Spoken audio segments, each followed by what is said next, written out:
Well, everyone, I'm Nick, and welcome back to the first episode of Sci-Finatics Live for 2026. As always, we have an amazing panel of Star Trek aficionados to chat about everything that's going on in the world of Star Trek right now. Of course, that main thing being Starfleet Academy. It is my great pleasure, as always, to welcome. He hasn't been on the show as a guest I've been trying to get him on the show for about a year now. Our planetary systems haven't quite aligned, but they've aligned today. Seán Ferrick, welcome back. We did it. We did it, Nick. We did it. Absolutely. And he's been on the show before last year. Great friend to the channel as well. John Orquiola joins us from ScreenRant. Welcome, John. Hello. Great to be back. As always, my compatriot David joins us as always. How are you this morning, David? Hey guys. So we're going to be chatting about primarily about the first 3 episodes that have aired for Starfleet Academy. Go through what our thoughts were on those, and get everybody's insights and everything, and get into the nitty gritty. Episode 1 obviously aired a couple of weeks ago. Kids These Days was the first episode of the show. Now, as far as pilot episodes go for Star Trek series, thinking back to Encounter at Farpoint and Caretaker and all the very many pilots for various Star Trek series. How do you guys think the first episode ranked in terms of, generally speaking, as a Star Trek pilot, in terms of the way it introduced the characters, in terms of the story, the narrative? How do you think it ranked based on past Star Trek shows? Who wants to start us off on that front? I'll start. John, go for it. John. Sure. Well, it's funny. I did a ranking of it for ScreenRant, not of all of the Star Trek pilots, but just of the Paramount Plus pilots. And I ranked it at number 1 because I feel like Kids These Days, which, by the way, only aired a week ago. It's only actually been a week. Yeah. It feels like so much has happened already. 2 weeks. Yeah. Yeah, but that's also the state of the world. This whole month has already felt like 10 years. But it really has only been a week. But in terms of how good the pilot is, I feel like Kids These Days, the premiere, distilled a lot of what's good about the Paramount Plus Star Trek era. I thought, the characterizations were on point. In terms of action, it was terrific, but it was a fantastic story. And just in terms of where it ranks for the Paramount Plus shows, I think it's the best of all the pilots of this era so far, and it's right up there with probably Emissary for DS9 and Broken Bow for Enterprise in terms of how good this pilot was. Seán, what would you concur? I would definitely concur to a point. I think when you're saying about Emissary and Broken Bow, I like both of them so much because they both came at a time when they're either in recent history, more so with Enterprise, but definitely with Emissary as well. You had ongoing Trek that was in production, where they could build off that. But what both of them did as well is, I'm going to get to Kids Like These, I promise. But what both of them did as well is immediately came in with their own style, with their own world, with they knew what they were. And that is something that I think Kids These Days has actually gone even further with, in terms of knowing what it is, because you can see that it's definitely jumping from Discovery. You can see the Strange New Worlds. There is aesthetic there, but that to me makes perfect sense, both from a production point of view. If you have a whole load of sets sitting there, use it. But also, what makes me think back to Picard season 3, and people say, why did Geordi restore the Next Generation bridge and not the Generations bridge? Because it looked good. That's why. That's what the design goes into it. That's so things like that I really enjoy. Where I would disagree on one point, and I'm going to take a very controversial stance. I would put it around number probably 2, possibly 3, not because it's not great in terms of pilots. I just quite recently did a rewatch of The Vulcan Hello and Battle at the Binary Stars, and they are an absolute banger. They come out the gate going, it's 2017, you haven't got new Star Trek on TV in years, welcome to the new game. And I think now that everyone's, oh my God, everything looks different, has settled, I really cannot overstress how strong I think those episodes are. But the best pilot, in my opinion, since 2017 is Remembrance. I think Picard smashed it with their pilot. I do think Remembrance, I agree, is underrated. It's very underrated. So much, because I think, I mean, I know you and I have spoken about, we joke about how, I say joke, but you know, the anthology series that is Picard, I think that has sort of affects how you go back and review it. I think it's hard for it not to.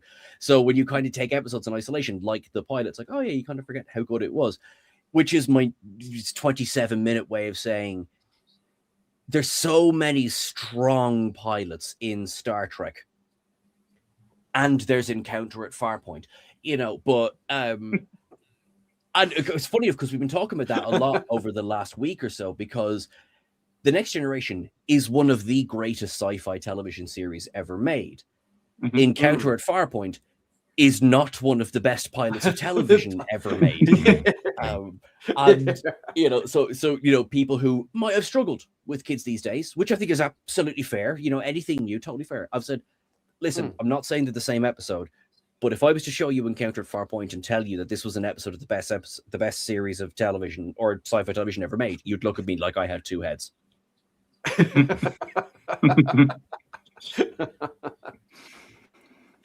David. Sean, you have to be from Tasmania if you have two heads. So that's a bit of an Australian joke there. And sorry to our Tasmanian fans, there, no offense. Look, for me, I'm probably going to depart a little bit. For me, I'm sort of coming in as a, like, you know, I'm sort of going back to probably looking at the franchise in total and how does this sit as new track for me. And I'm thinking, I thought it was, like, if I go to section 31, heaps better than that, like complete chalk and cheese. If we talk about Discovery, I'd say easily better, and I think Nick, you even pointed this out, better than a lot of Discovery episodes. I think it was definitely a markup there, and I think they had learned some lessons and taken some inputs, and they'd sort of injected that back into this. But the pilot did grab me. I mean, the characters did grab me. There were things that annoyed me about it, but there were things that I laughed out loud at, and there were things that I was quite engaged with. I'm on board for the journey. It was definitely a yes from me, but was it the best pilot? I wouldn't say it's. I've seen better, but sometimes, you know, they need a little bit of time out of the starting gate to sort of establish their stride in things. But yeah, definitely a pretty solid start for this series, and definitely whetted the appetite to see more of it, and certainly a lot of potential, a huge amount of potential here, you know, look, for everyone, certainly online, there's a lot of people out there that just go, well, it's not my cup of tea. That's good. Give it a go. Watch it. I don't think you can really base it on a single episode, mind you. You've really got to see the season unfurl. But as one out of the starting gates, I think it was definitely pretty solid. Yeah, I agree. I also think, obviously, in the first episode, what hit me was just how strong Holly Hunter, Paul Giamatti, you know, Bob Picardo back, you know, those heavy hitters, being the stumps that are holding up, you know, held up that first episode, really just shone straight out of the gate. I mean, not to obviously take anything away from the kids, because I think we had some really great introductions with the kids in that first episode and how we were introduced to all of those characters as well. But I think, right out of the gate, I think, you know, particularly Holly Hunter and Paul Giamatti, because obviously we all love the Doctor, and, you know, and obviously his intro was great. But obviously, you know, I think just talking about being introduced to new characters, just how kind of strong and how they solidified themselves, you know, very early on in that first pilot as being, you know, very memorable, you know, Star Trek characters to you know, headline a new show. I'll just quickly thanks Chuck. Super chat from Chuck there. Hi Nick, David, Sean, and John. Love Sci-Finatics, TrekCulture, and ScreenRant. Triple threat. Thanks, thanks, Chuck. Much appreciated. Triple treat. Yes. In terms of that first episode, just I guess going on this, I think the story on the first episode, it had a bit of everything in it. You know, it had a bit of emotion, heartfelt stuff with Caleb and his mum getting right into the story first up. We got that connection between Holly Hunter and sorry, I should say RK and Caleb. They're the bond that they formed together. We had a great amount of humor, obviously, brought into the show from the Doctor. We had a bit of action, and you know, I was a little bit worried going by the sneak peek scene that maybe Paul Giamatti's character might be a little bit too over the top, but I think he kind of just pulled it off there. I think in that first episode. What in terms of all the pieces that made up that first episode, whether you want to talk about the writing, the action, the characterizations of maybe the older characters as well as the kids as well. What aspect of the first episode appealed to you guys the most in terms of that side of the first episode? Well, I'll tell you, the thing that sold the pilot for me, I think the best thing about it was when the crisis hit, when the programmable matter took over the ship and the ship was disabled, the kids working together, putting aside their initial differences and combining their talents to actually save the day. To me, that is the most Star Trek thing. It is it's what Tawny Newsome calls Star Trek, which I love. It's competence porn. And even though these are cadets, right? The competence porn was all over the screen. These kids were good, right? I mean, they knew what they were doing. And Genesis, the only thing I thought about that was it. Were they a bit too competent for the first episode? Do you know what I mean? Like they're students. They all seem to know an awful lot right from the get-go. Do you think they had the right amount of knowledge, or do you think they were like too competent right out of the gate? For the three characters who did the most in terms of crisis management and problem solving, because Genesis, an admiral's daughter, Darum, who had the ability to go out into space, and Caleb, who we had the background on 15 years surviving on his own in space and gaining technological knowledge from his life experience. I felt like it was appropriate. And then you had them checking in with Captain Ake and just to confirm things were working, and the Doctor coming in also because Genesis didn't know she didn't have the clearance to accomplish certain things with the ship. So I mean, I thought the balance was good. And in terms of whether they are too competent, like, this is Starfleet, and they're supposed to be the best of the best. Yes. So, I mean, I felt like right off the gate, the fears of, oh my gosh, this is going to be, 90210 Star Trek. They're going to be idiots. They're going to be just good-looking, morons in Starfleet uniforms. That's not the case at all. They were all identifiably Starfleet in the best way that we want Starfleet officers to be, even if they're, and we want cadets to be if they're going to go on and be Starfleet officers. I have to I have to defend my poor 90210 cast. I love 90210. These morons. Yeah.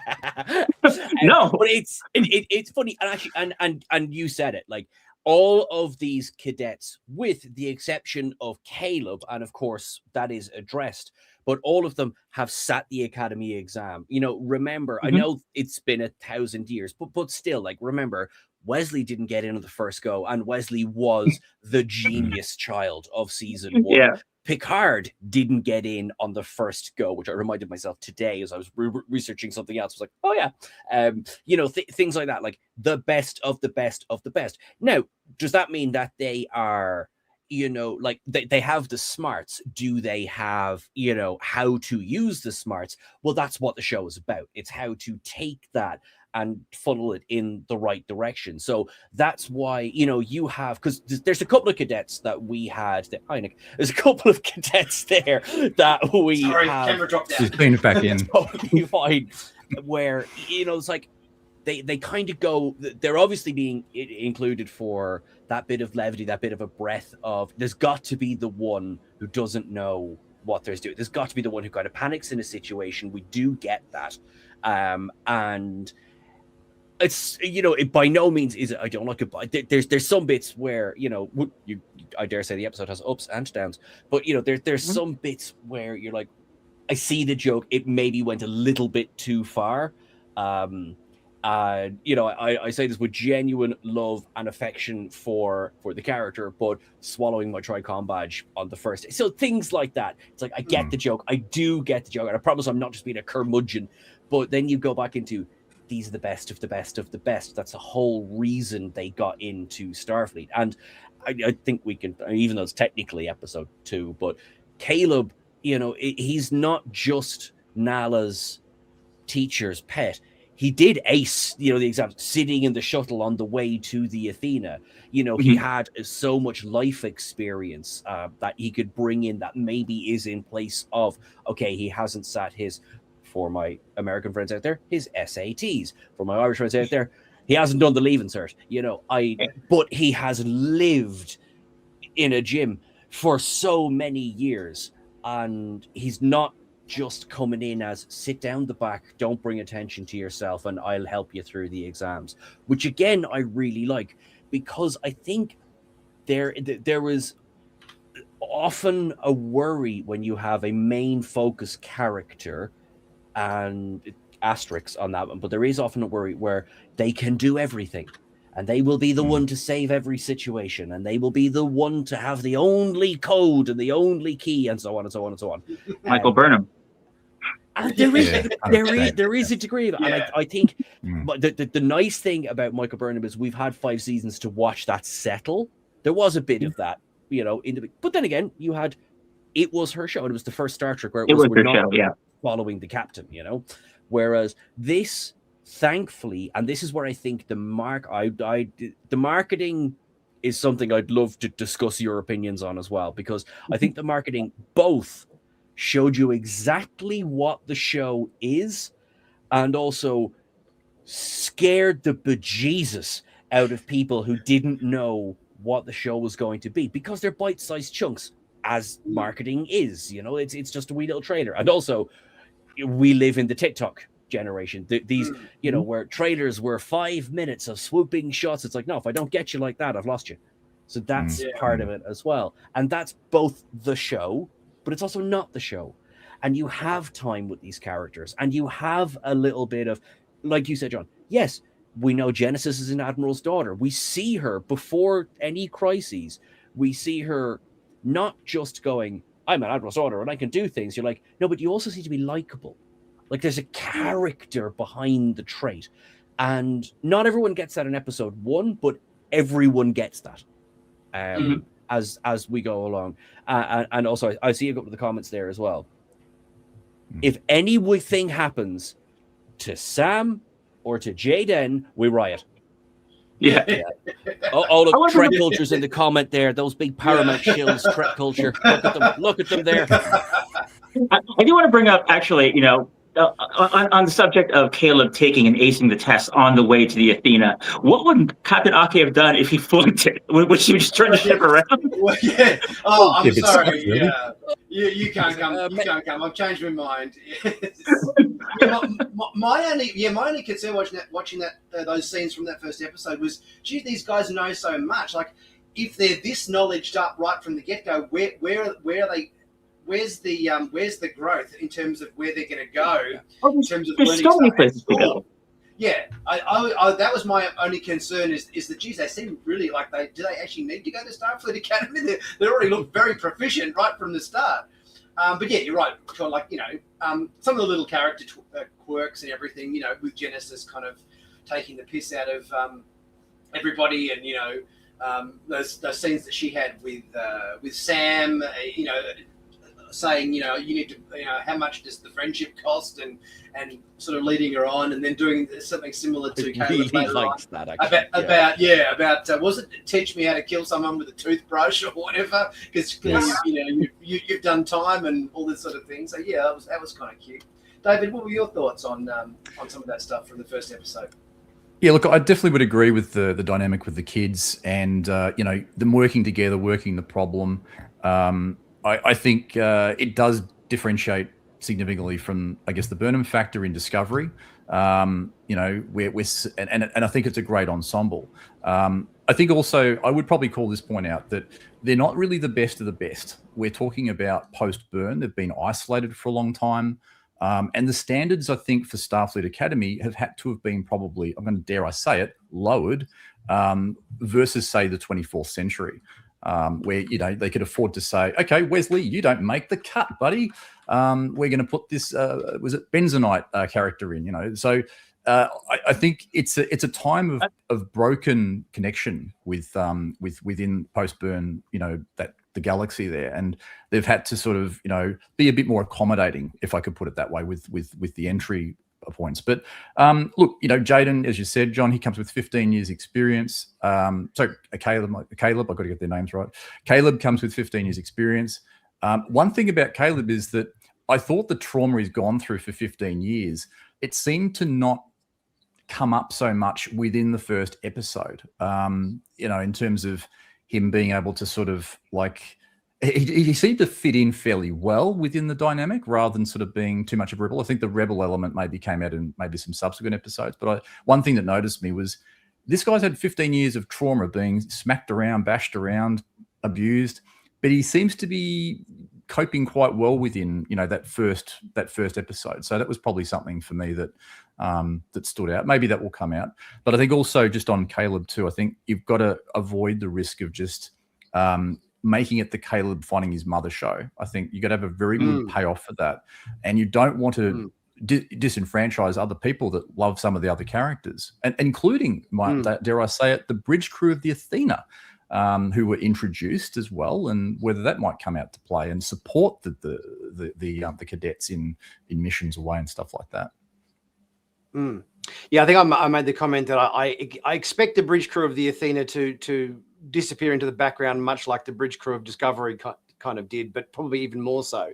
But I think that for this show, I think that's fine, because we know what we're in for. We know we're watching Starfleet Academy, and that's about the cadets. Whereas I think with Discovery, because it was a Star Trek show about a ship and exploring and all that sort of stuff, you kind of expected you would know more of the bridge crew in that show. But I think everyone knows what they're getting into for this. So I think if we don't get to get too deep into the bridge crew on the Athena, I think it's probably not the end of the earth. You take that back. My Lieutenant is great, but Lieutenant, we got Lieutenant. Yeah, I mean, she's only a women's intercontinental champion. Do you know what I mean? Intergalactic champion. It's not just her saying it. It's not just her saying it now. Everyone's saying it. Yeah. Oh, Becky. I was kind of surprised they went with the tactical officer on the ship is Lieutenant Yar. Like, hang on, does anyone remember there was? I know her name. I know her last name spelt differently, but is this like meant to be a homage to Tasha or something? Or I think both, yes, and it goes even further than that, right? Because poor old Tasha, one little flip over backwards, and that was the end of Tasha. Whereas if anyone can take a fall to the mat, it's the man. So, I think they've learned from the past. Indeed. What was I going to say? Maybe one thing there was the character. Oh, sorry, you go, Nick. I was just going to mention maybe the characters in terms of the traits of them. So the kids, I found there were some endearing qualities, but there was also some, there's a lot of arrogance and bluster there. And I think when we're talking about growth, it comes more than just the technical abilities. They're there to learn and to go out into the universe and to, make peace rather than war, in this post-Burn era. But they've got a lot of attitude adjustment. And I think as much as some of the attitude grated on me, I think this is a tremendous opportunity to see, the likes of, Lura Thok and Tignataro's character, Jeff, really slamming down. And I'm going to thoroughly enjoy that as a 50-plus-year-old man, because there is a bit of a generational disconnect there for me, I guess, with some of these younger Zoomers and that. Well, but if you want I think this could be fun, you know. But if you want to talk about the generations, let's compare the 6 kids that we know now that we just met from Starfleet Academy to the kids we've seen in past Star Trek, specifically TNG and DS9, right? Except for Nog and Wesley, who eventually did the right thing in the first duty. Every Starfleet cadet we've seen has been generally pretty terrible. You know, Cito Jaxa redeemed herself in Lower Decks, you know, a few seasons later. But in general, can we point to a likable Starfleet cadet that we've seen in TNG or DS9 besides Nog? Or Wesley, like, no, they're all pretty awful, and they are arrogant, right? Nova Squadron was pretty arrogant. The Red Squad was awful. Red Squad was like, you know, I mean, they all got themselves killed, just on their own. Can we call the kid? What about the kids of Prodigy? The kids of Prodigy, I would have. Right. Well, that's new era Star Trek, right? That's like, you know, that's there's a specific one from TNG that I'm going to defend, and also I'm going to because I'm going to split hairs because technically it's from the Lost Era. Marta Botanides. She was a great cadet. Actually, do you know what? I'm going to walk my point back. She's an ensign at the time I'm thinking of it. I failed you all. I have failed you all. I'm sorry. I'm sorry. Throw it out there. That's good. They were waiting for their first assignment. So you know who was a cadet when we first meet her is Uhura on Strange New Worlds. Very much, yeah. So she's kind of like a prototype for this, in a way. Tilly 100%. As well. Tilly as well. That's right. Yes, that's right. Yes. Yeah, I suppose thinking back to some of those cadets or whatever, like, you know, the Prodigy kids and all that sort of stuff, my sort of thought was, how do the cadets on Starfleet Academy, are they conducting themselves in a, let's just say, you know, perhaps in some capacity a less mature manner than what we've seen other cadets conduct themselves in? Like, there is, even as likable as they are, there is also a lot of, as you know, we mentioned just before, a lot of bluster and swagger and one-upmanship sort of stuff going on between a couple of the characters, and also, you know, the rivalries and everything. And we, you know, there's obviously a few scenes in there where we've got Caleb and Darum, you know, flipping each other off and calling him little fish dick or whatever he was calling him and stuff in that second episode. And so it's sort of, there's also aspects to sort of say, well, hang on, like, are they the rivalry? I mean, I understand you have to have the rivalries and everything, because obviously that's part of the, you know, the college student or the uni student kind of culture and everything, and that's the audience, you know, maybe they're trying to bring in. But are they, you know, obviously we saw them conducting themselves very proficiently and very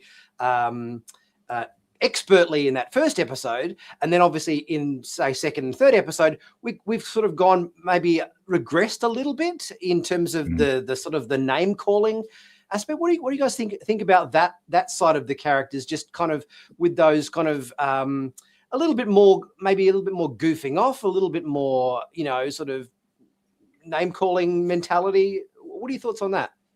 I'm just going to jump in really, because in episode 2, the one character I was worried about was Darren. I thought, no, please don't make him just the jock. Please don't make it, like, you know, the kind of, I keep in my head, douchebag jock character, just the douchebag jock character, because I thought, like, where made a point in the video where, you know, one of the first things he says when we're in that great class with Jet Reno is where he really, or is it with Reno? Maybe it's one of the, anyway, where he, no, it's not. It's the Xeno mythology class. And he talks about, oh, you know, what do you call it when a cadet endangers the whole ship by trying to call his mummy? Mate, his mum, like, that's a bit like over. Yes, Caleb is kind of an ass at this point. You know, we see a bit more as the audience, maybe, or as the cadets haven't. But I was like, oh wow, hang on now, you're kind of going straight for the gills there, Darren. Like that, and I was worried. Now, my worry was assuaged. It doesn't stick around like that, and we do get growth. And it's actually because I have one eye on the comments here as well, and I do understand. I absolutely understand the worry that it would be a kind of more stereotypical teen drama where you get your sort of very special episode of the week. It sounds like I hate teen dramas. I love Saved by the Bell, by the way. That stuff. Same here. Was it then? So actually, well, then when I say the start of this episode, I got Zach Morris versus Slater. That's what I was like. Oh God, is that what we're going to? And it doesn't do that, but and that's kind of the point. Like in, as we go along, the idea of growth is really there. I mean, growth we move from subtext to text when it comes to growth, and and that is obviously something that we can analyze and go through as well. But no one so far, and we're only 3 episodes in, no one has been only one thing for those 3 episodes, and I think that's good. I think they're really aware of they've got 10 episode seasons. It's same as nearly every Trek since we came back. Obviously, Discovery, it was spin the wheel. How many episodes do we get this year? But I like that they do seem to be using them well, even if maybe some haven't got as much screen time as others so far. I'd say like the first of the enrolled cadets, it's kind of been Caleb, Derham, Genesis have got the kind of the most screen time as cadets, at this point. But I'm liking where I'm liking it so far. I was worried that they were going to do it with Derham, and then they I'm glad in episode 3. I'm glad in episode 3 because obviously there's a few douchebaggy moments with Derham there being carried around on chair and acting like an ass, as you said, Sean. But yeah, I'm glad at least in that episode he had a bit of humility at the end, and he let Jen take the captaincy of the Calica team and all that sort of stuff, and he showed a little bit of humility at the end because I was starting to get a little worried that he's not endearing himself to the audience all that much. David and John, what do you guys reckon? Well, I think the introduction of the War College in episode 2 kind of created a really good juxtaposition. And what I inferred from the fact that the War College existed and was pretty much was Starfleet Academy during the years when the burn broke apart the Federation, was that, the War College was a whole different animal in terms of cadets being disciplined and bred to be warriors and bred to fight, right? And so, but by reopening Starfleet Academy, we're seeing that, some of the goofballs in the galaxy are now getting in. Right. So so some of the less serious types of aliens, some of the less serious types of people are now coming in because they're geniuses, but maybe they're socially awkward. Whereas, the War College bred a certain type, although then we see in episode 3 that the War College are also kind of goofballs. And they also, they love to flip off their rivals and things like that. But so, yeah, that's kind of my takeaway on just in terms of how kind of that's a diversity of the galaxy, especially the young people in the galaxy now being brought back into Starfleet Academy. It's much like a post-COVID situation, isn't it? If you kind of use an analogy there with the young people these days, like they missed out on. There was a couple of years there where a social element just got left behind at the table, if I could put it that way. And there's a similarity into this, but I think the Caleb situation. I think I kind of like connected with him very, with the when he sort of revealed his Kionian sort of mystique sort of look and tried to save the ship and that sort of thing. I think that was a really rewarding moment in the premiere. I think in season 2, yes, I agree with that risk factor that you mentioned, Sean. But I think they're going to come full circle. I think there's still a bit of arsehole 1, arsehole 2 going on, which I think is they can recognise this in themselves, and I think that's also an important point. They can see that they're douchebags. They kind of accept each other as douchebags, and they kind of drive each other perhaps on to help each other to become less douchebaggy, if I can put it that way. Yes. But I think this also lends itself to some opportunity too, and it might.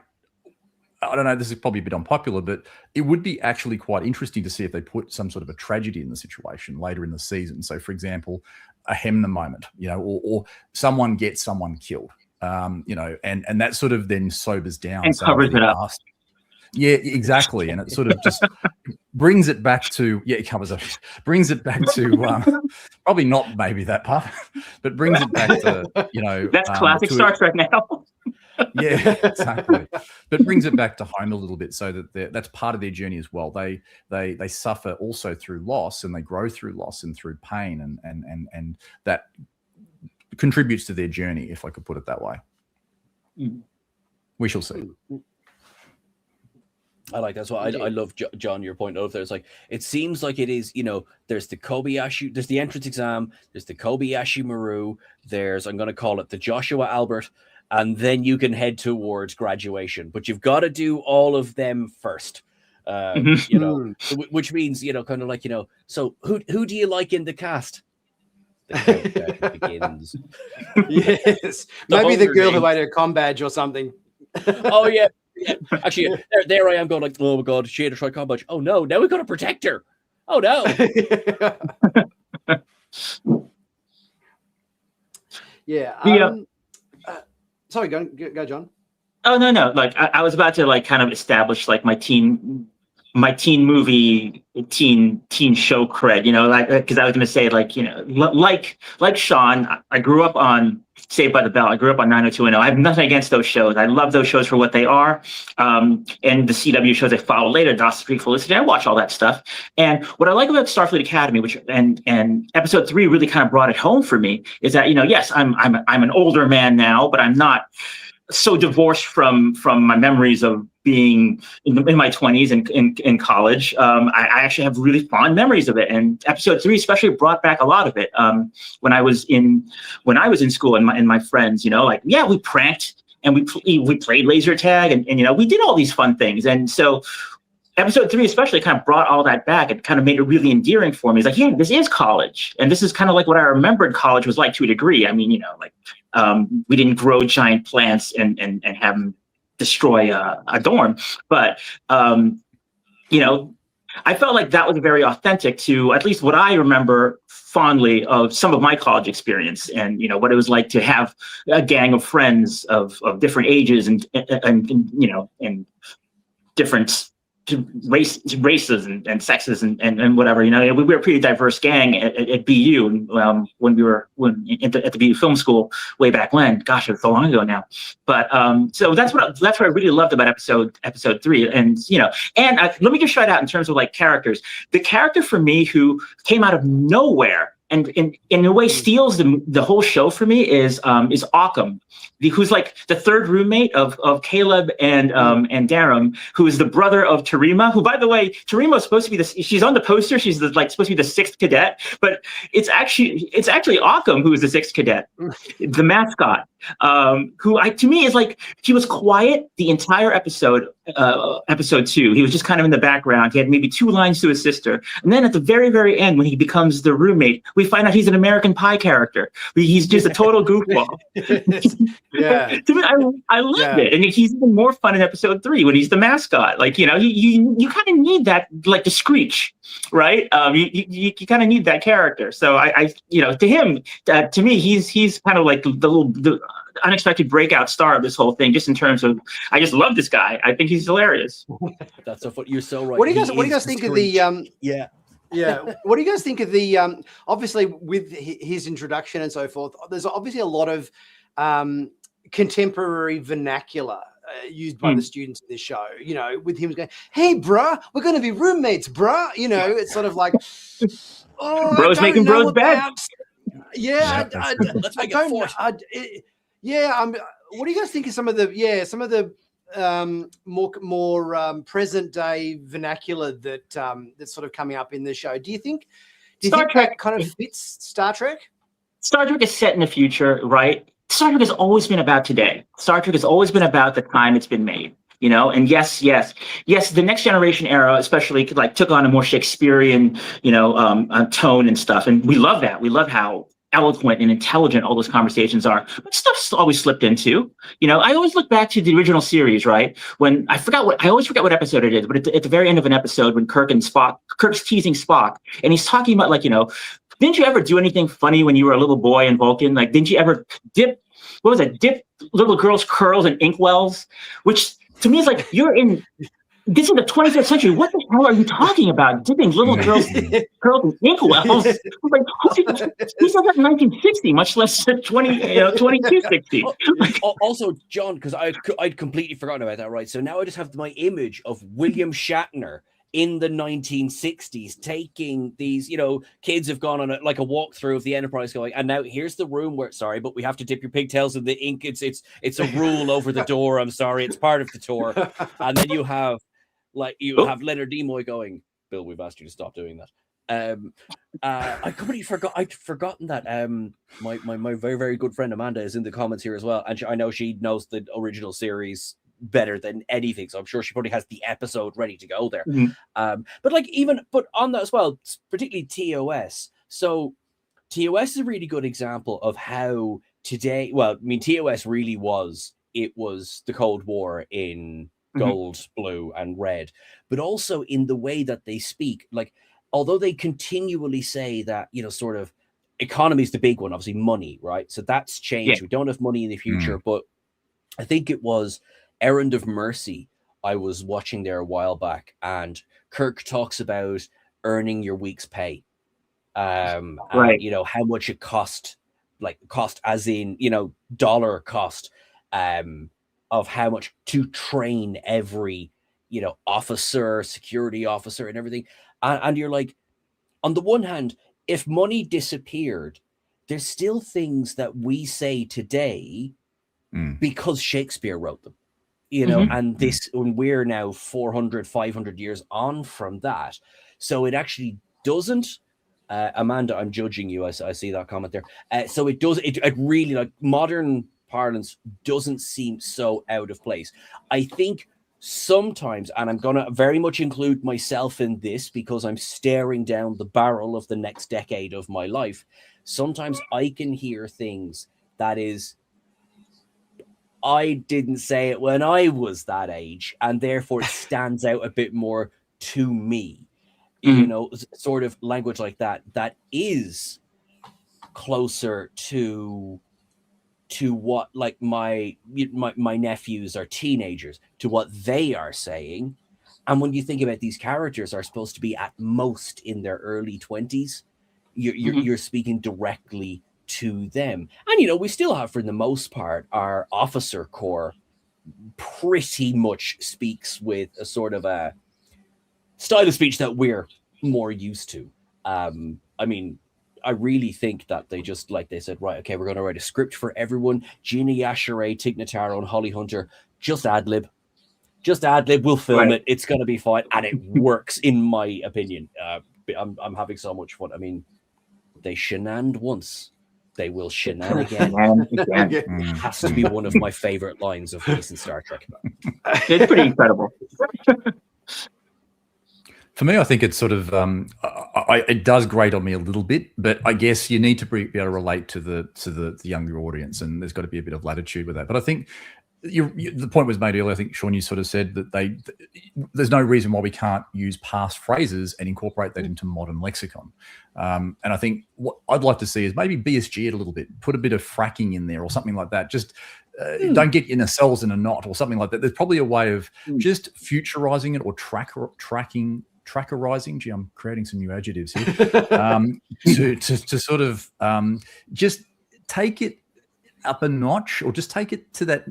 Just so it's kind of like it is going to relate to the current generation or the generations that are going to watch the show, but it also acknowledges that it is set in the future, so that it's not so jarring where, as you say, with the bro factor and the dick factor and all the other lovely expletives that they love to banter about with in the episode.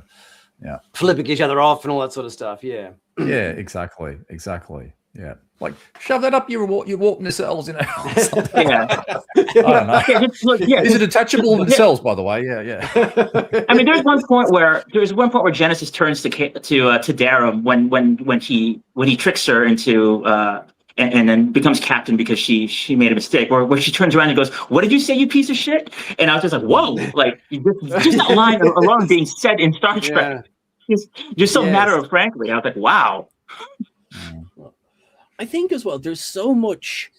I mean, I on the one hand, I do completely get why some of the not even more modern, like ultra modern dialogue. I do understand why that can trip people up, because even though this is a brand new show, it also is of course part of a huge franchise that stretches back to the 60s, and that is one of the many wonderful things about Star Trek, is there's always Star Trek for everyone.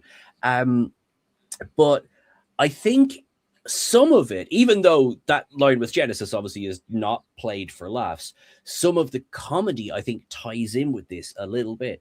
And they're just I do see people, they sort of struggle with the lighter tone of a lot of this. And I'm not here to go, and you're wrong. That's not what I'm about to do. Because I think Star Trek has been funny since the 60s. I wouldn't say it's a comedy. Well, Lower Decks obviously is, but I think the rest of it, there is a bit of a balance, and sometimes you can go too far in one direction. And I think we've all individually spoken about how with Strange New Worlds' third season, because we only had the 10 episodes, there was sort of a bit of it, maybe lean too far one way or maybe lean too far another. I don't think they maybe had, whereas the best ones with the first 2 seasons, I think absolutely no. They know what they're doing. Like, everyone has a season where maybe things don't go perfectly. So bearing in mind that as of our having this conversation now, only 3 episodes of this show have aired, I would completely forgive anyone who looks at it and goes, this is just a light teen comedy. Obviously it's got the setting of space, it's got the setting of Star Trek, but I would forgive that. Because I have made no secret of this online, I will say I have seen a couple of episodes of Head. I will just say I will say every show finds its balance, as does Academy. But of course, I will say no more than that, because I think that balance was I think they managed to strike that balance particularly well in that first episode, because when you think about it, the first episode has got really heartfelt, emotional stuff with Caleb and his mum, and being separated from his mum, and also bonding with RK as well. You've got great moments of humor with the introduction of the doctor and so forth, and the inoculations and all that sort of stuff he was doing with all the cadets, and he had some great humor in there, and obviously Genesis taking the piss out of various fellow cadets and all everything as well. You had action with all the stuff with the Venari Ral and being attacked by them and everything. So I think that was one of the reasons why I think the first episode did so well, because it managed to give us a little bit of everything. I think it hit us in the heart in the moments where you wanted to. It made us laugh in certain moments. It had us on the edge of our seat with some of the action. So I think that was one of the reasons I actually thought that the pilot was very well crafted, because it gave us those ingredients to Star Trek that we all love in sort of the measures that I think you would want them in that first episode. And the musical montage, or the song at the end when the was docking to San Francisco, the if you're going to San Francisco song, and everybody just kind of that was a homecoming, not just for the cadets, but not for the cadets because they've never been to Earth, so that was like a new experience for them. But for us, it was like, oh wow, we're coming back to Starfleet Academy. I only wish they shot it at the Japanese Gardens in Van Nuys, where they shot it in the 90s, which I've been to, which it's beautiful there. See, that moment in the first episode, I didn't necessarily work for me. I thought using that song, I would have preferred to see, or hear, I should say, a really nice orchestral, moving, piece of music with links, back to Star Trek as they were coming in. I kind of felt that song kind of took me out of the moment a little bit, just because it kind of seemed like, oh, well, they're arriving in San Francisco, so we better use a song with San Francisco in the title. It kind of seemed a little bit, Do you know what I mean? Like I would have loved to just a beautiful orchestral piece that that hit you in the heart or whatever as they were coming in. I think might have worked a little better than that. But that's just my take on it. What did you guys think? Well, that's also like that's an old debate now we've been having since basically Faith of the Heart, right? Like does contemporary music belong in Star Trek? Yeah. Get your candles out. Get your candles out. Yeah. Yeah. I mean, listen, when we were watching that for the first go, I mean, I had a moment of, okay, this is what, and yet I've had that on repeat since the episode aired, and I'm honestly, that's not an exaggeration. I've really enjoyed it. I just think it's got just a lovely feel to it, and yet, John, you're so right. I was just like, even though it's a different song altogether, it's like, whereas I'm glad it's not the theme tune, but I love how it was included genuinely. And I think as much as it does stand out in the episode, even though I think it suits the scene very well, I think it helps to set the tone as well.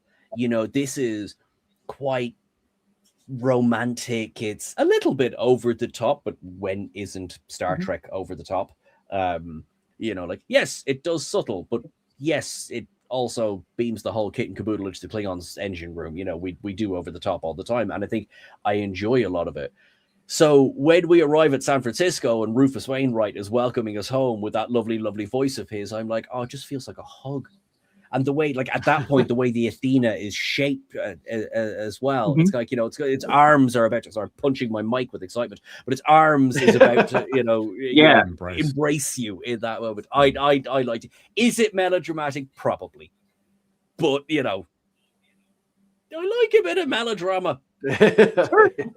Sure, absolutely. David, that moment work for you, or? Yeah, look, no, I think for me, it did bring me out a little. I think it started off well. I went, oh, this is a bit different. And then it went on for a bit long or something.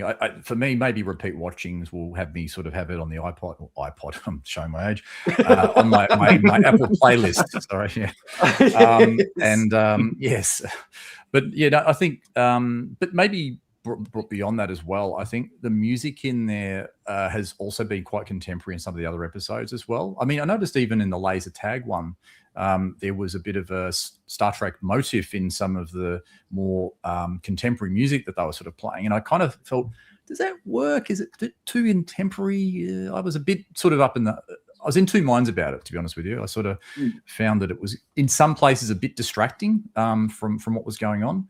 But again, you need to appeal to a broad audience, but should 20-year-old kids in the future be listening to nothing but opera or Bach or classical music? No, I mean, I don't know what the pop music of the future is, if there even is pop music of the future. But what would a 20-year-old be listening to if they're working out? They wouldn't be listening to Beethoven. Or Riker playing trombone. Sorry, I really want the glow in the dark jump rope. While we're on the subject of music, what do you guys think of the opening title sequence and the theme for the show? Because that's one of the things I think it's one of the misses for me.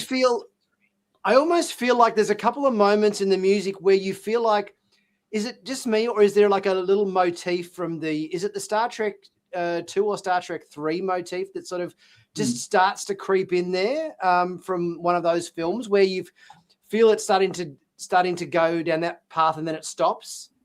Do you know what I'm talking about? For me, it's not. The issue is I don't remember it.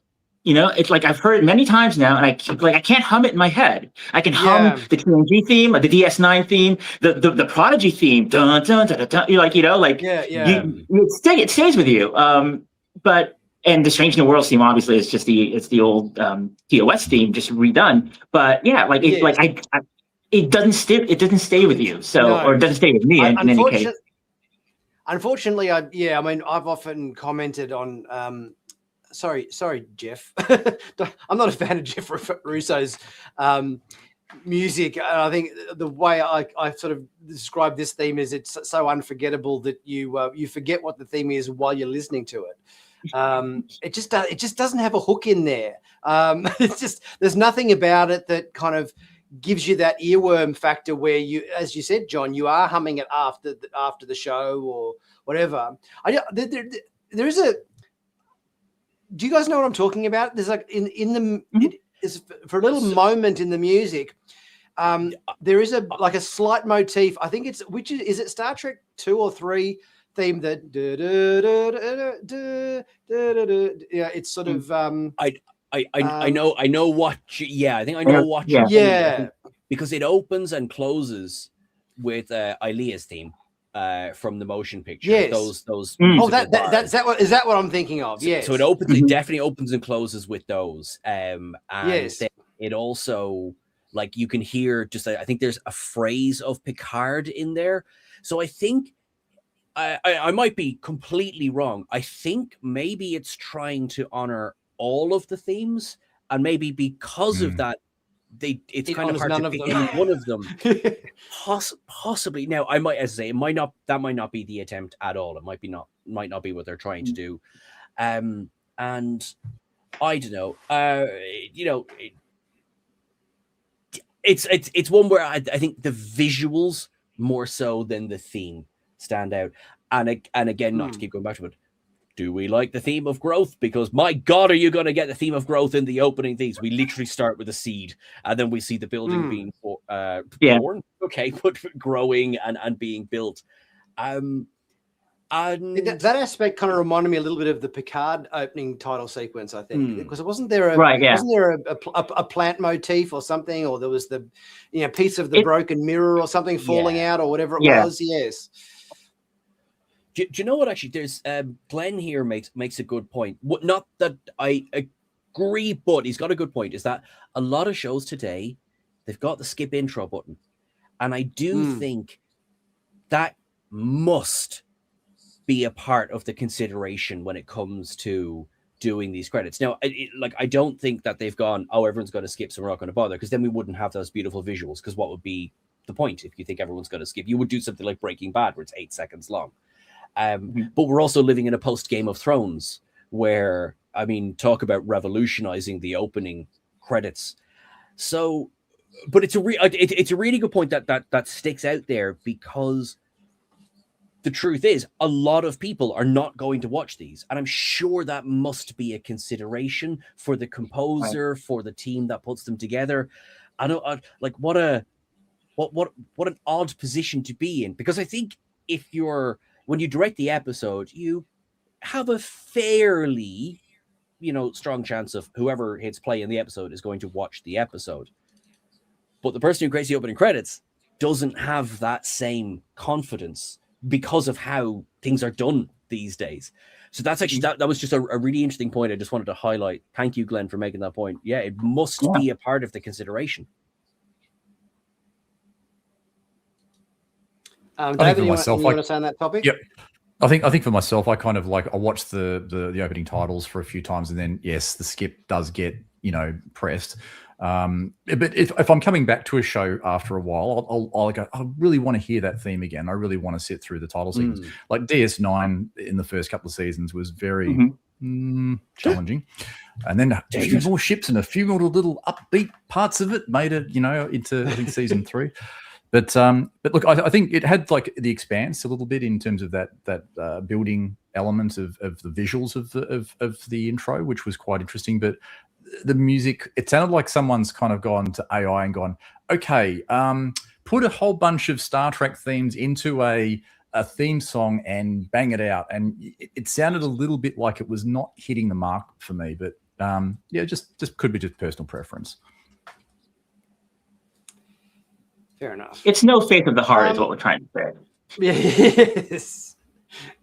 I didn't mind Faith of the Heart, actually. I don't either. I didn't like the later version of it. I unabashedly like that song a lot. I do not skip the Enterprise theme when I'm watching Enterprise. Oh, yeah. What do you guys think? What do you guys think of the various differing postures and so forth? We get Captain RK obviously in the first episode. We see her more unique way of sitting in the captain's chair. And then obviously in episode 3, we get some shots more like where are we? The old feet up on the table with the bare feet and everything. Yes, what do you guys? Tarantino. I mean, yes, exactly. That was exactly my comment too in my review, Sean. Yeah, I mean, I got to keep bringing myself back to she's a Lanthanite. We know from Pelia in Strange New Worlds, Lanthanites, they're just a little bit quirky and they just do things just a little bit differently. So I keep bringing myself when she's sitting on Commander Kelrick's couch at the War College, and as you said, we've got that that shot where she's as I think you just said, Sean, she's doing the whole Quentin Tarantino type pose with the camera right in the feet, bare feet right in the camera lens, and she's spinning around on chairs and all that sort of stuff. What do you guys think of this side of the captain? Do you think, yep, it's quirky, it's offbeat, it's Lanthanite, or is it like, no, this is not the sort of thing a Starfleet captain should be doing? It undermines the gravitas of the position. What are your thoughts on that? I mean, she's definitely a Lanthanite, right? I would say I agree with. Yes, true. Personally, I would say I agree with Commander Kelrick about the bare feet thing. It just the bare feet does not work for me, just on a personal note. But she's 422 years old, and if she's diminutive. How do you say that word? She's tiny, right? I feel like she does this deliberately to disarm you and to make people just kind of like, to underestimate her in a way. And I think it's a very deliberate tactical move on her part, just on her everyday behavior, just to kind of, just to test people out and to kind of push buttons and to see how they react to her. So I think actually it's very deliberate and clever of her to do that. The other thing about the way she moves and the way she speaks as a captain is, I think I mentioned this a while back also, is that, the first time I saw it, I was like, you know what? Like, this kind of reminds me of what Geneviève Bujold maybe was trying to do on Voyager way back when, 30 years ago, and it didn't work for that show. It didn't work for Rick Berman. It didn't work for what they were trying to accomplish in Voyager. But that kind of quirky, different type of captain, especially coming from an Academy Award-winning female Best Actress, now in this particular show and this particular character, it works, right? Or they're trying to make it work, and it's more interesting here. So it's interesting. Like, it made me think way back when. It's like, wow, Geneviève Bujold was probably ahead of her time. We just weren't ready for her then. I agree, and I think I really agree. That's a really interesting one. I hadn't thought of Geneviève. Where Aki is different for a couple of reasons. Obviously, you've mentioned the Lanthanite part of things as well. She is quirky, but also, she's doing a different job to every single captain that we've seen before this. When you think about the Athena is not out boldly going in the way that the Enterprise is, in the way that Voyager certainly was. She herself says, I love the exchange where Caleb says, "Oh, why does everything have to be a lesson around here? It's a school, Caleb."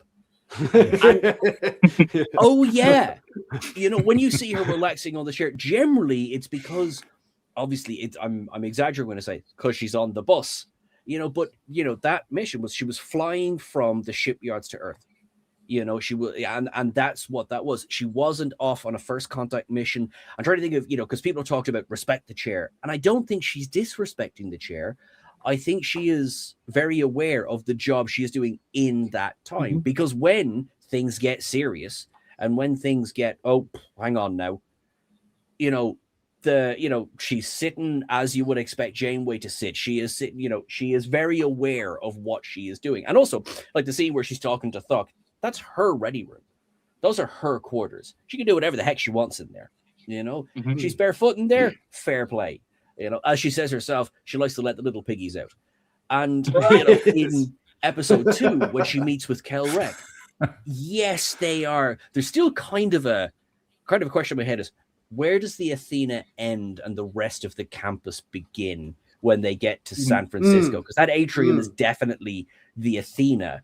But then some shots are like, is the concourse on the Athena? Like, we've seen holographic skies in Star Trek before, so like that, it wouldn't shock me if it was. But it's like, they do seem to like run from one to the next. Anyway, so like her walking barefoot on a parked ship, you know what I mean? I think so. That's what I'm looking at it like. Yes, she is Captain Nala Eke, but she's also Chancellor of a school, and it's a very different environment. And in terms of respecting the chair, she's had that chair for like probably 200 years, except for the 15 years that she quit. So I would say that she probably respects the chair more than most captains, just because she's had it longer. But exactly, and even look, if it's not this specific, I love her. She's adjusting the height. But anyway, like even if it's not this specific chair, she's had the chair for a long time. Yeah, that's great. Yeah, because we've never seen that before. It's always like right. Oh, so I'm delighted when they were designing the Intrepid class ship. They obviously knew that Kate Mulgrew was going to be the captain, who's going to be sitting in that, things like that. Even they definitely weren't, because if nothing else, they're like, I wonder, did they build the set to Genevieve Bujo's dimensions? Right. Yeah. It reminded me of Kirk in Star Trek 5. In Kirk in Star Trek 5, when he's sitting in the Enterprise A chair, and he's like, I miss my old chair. Yeah. Yes. I think for me, though, your thoughts on Yeah, I think I'm going to say the feet thing annoys me a bit because of the hygienist element. I got people running around work without, with bare feet. That's just part of Bosch, we're at work. But the thing is, you pick up dog shit. You pick up all sorts of nasties on the ground. And then you're flipping your feet around, putting them on tables where people eat. It's just disrespectful. It's freaking gross, people. It's freaking gross. And then putting our ass on the tables where people eat as well. It's like, I get it. She's a half Lanthanite, and there's going to be some idiosyncrasies, and we kind of roll with it. I think it's just as long as it doesn't sort of, where you're kind of distracted by that more than what she's saying in the scene and all that sort of stuff. I think they probably just need to dial it in a little bit. But also the other thing too is setting an example. So for the cadets, it's kind of like a case, well, I can do this, I can have bare feet, but you've got to have that hairstyle and wear that uniform in a certain way. And it's kind of a little bit like a double standard. Yes, she does earn it because of her position, her age, and all that sort of stuff. But yeah, it could be sort of construed as a little bit of a different set of rules for me, different set of rules for you type thing. But I think there's another point I was going to make, but I think it's left the chat. Yeah, no, that's probably all I could sort of say on that one. But yeah, no. Probably a little bit less the Tarantino fetish. Not so many, Tarantino-esque. Yeah, like if she wants to walk around the set with the bare feet, you remembered what you're going to say? Yeah, I was just going to say, also, what do captains do on the bridge? Like, I mean, okay, we're going out of space dock and everything's under control. It's on autopilot. What do we do with our time? Because everyone's got everything. They've all got their shit together. They've all got their consoles. It's like, okay, it's great. There's a star out there and planet out there. It's great. Yeah. So she's sitting there curled up reading a book with her glasses on and sort of, I don't know, she's probably reading Harry Potter or something like that. Is that the right sort of thing on a starship for a captain to be doing? But then again, what do they do in between, the routine? It's like you can't sit there on battle alert all the time type thing. So it's a bit of an interesting one as well. I'm thinking of a captain who probably was Lorca, but then he was a Terran. So yeah, true. I guess. Spoiler for nearly 10 years ago, but yeah. And we know some of the things he said. Yeah, sorry. The Keonian. What did you guys think of the introduction of the Keonian species or whatever, being I guess a shape-shifting race, and I want to know why he doesn't show, like what's the story? Why he doesn't look like this all the time? He takes a humanoid form, and how is it hard for him to maintain a humanoid form all the time if this is actually his true form?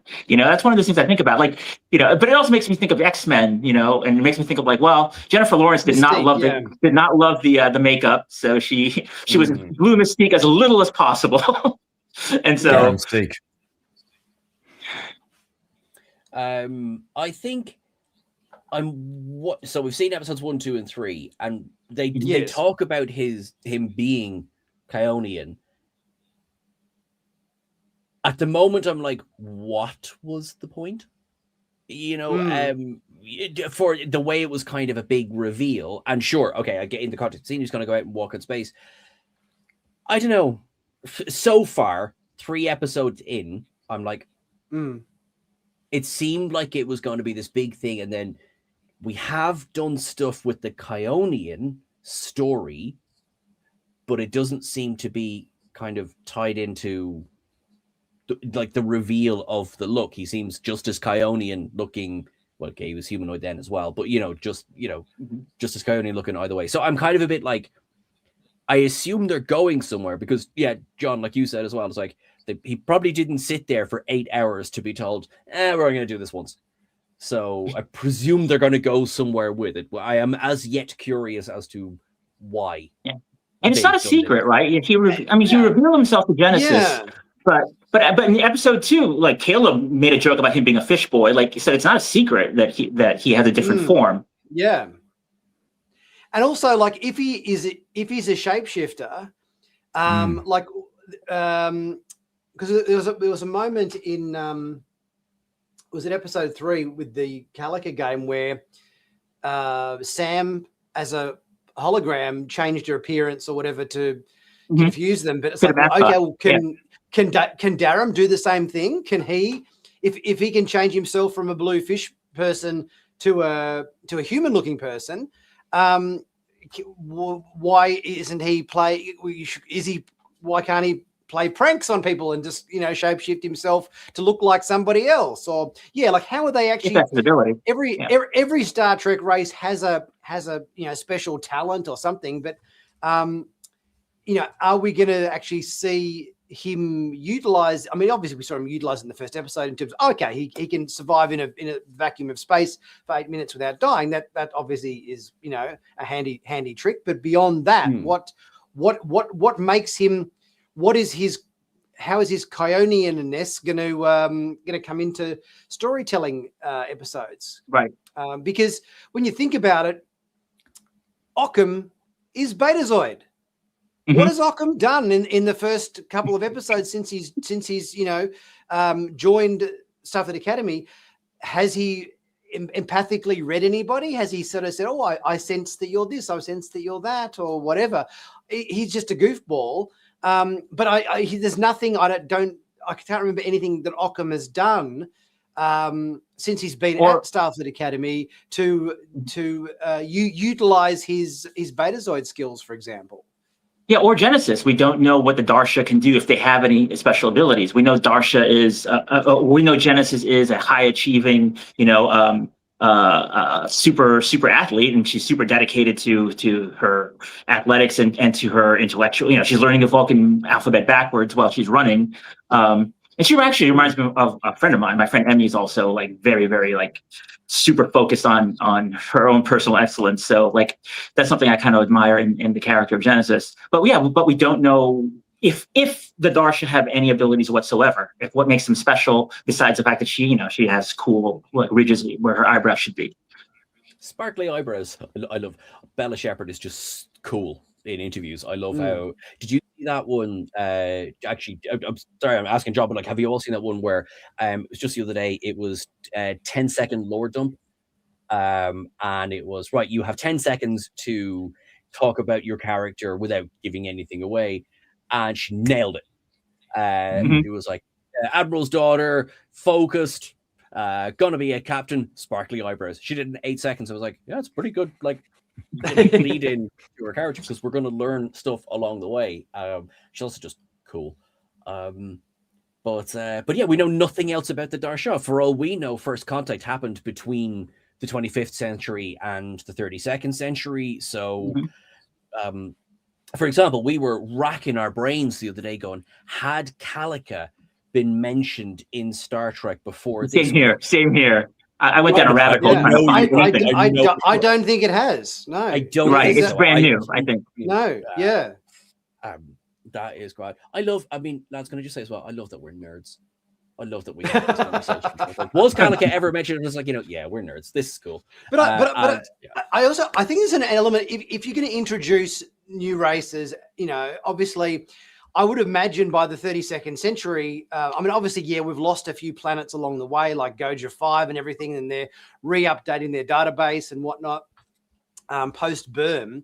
But you would think by the time we get to the 32nd century, that most races, probably in the Milky Way galaxy, Alpha, Beta, Gamma, and Delta quadrants probably would be, known, you would think. So it kind of begs the question, if you're going to introduce new races like the Kyonians, like the Darsha, how are you going to make these guys unique? What is their special talent? What are they going to bring to the show in terms of their alienness that is going to be different than if we just made them humans? Because you have to do something, don't you? Otherwise, you need to give them some kind of unique ability that makes them, unique. Whether that's, obviously with Vulcans, and you've got the mind melds and the, all of the history and so forth that's been established with Vulcans, and in the other, characters like the Trill, you've got the whole, the knowledge and everything of all the different symbionts that you've had throughout past lives and everything, and you had the, so everybody is always introduced with some sort of unique skill. But yeah, I think we've yet to see anything beyond there. Obviously, what was introduced with Darren being a shapeshifter and being able to survive in the vacuum of space. I'm keen to know more about these guys, because you want to kind of know, well, what makes them special. He seemed very shy about it too. Like, it might be a cultural thing where they don't reveal their true form to others. Maybe it could be religious, it could be cultural, but it definitely would be good to tap into that and just to see where that leads, rather than just leave it as a single form shapeshifter thing. I think that would be definitely. There's two things there that reminds me of, and one or two people have mentioned in the comments as well. One is that it's quite similar to the Breen, yes. And in how La'ak, it was taboo to reveal his face to Maul. So definitely I have shades of that. But then the other one, curveball. How many of you remember that movie from the 90s, Mystery Men? Yes. Yeah. Ben Stiller. Ben Stiller? Yeah, the very same. And the one where the character played by, I'm thinking Keenan and Kel. So the one who he can turn invisible as long as nobody's looking at him. Yes. That's what popped into my head. It's like, can you look away? It was like, hold on. Now I'm just thinking that in my head. Sorry if that spoiled it for everyone.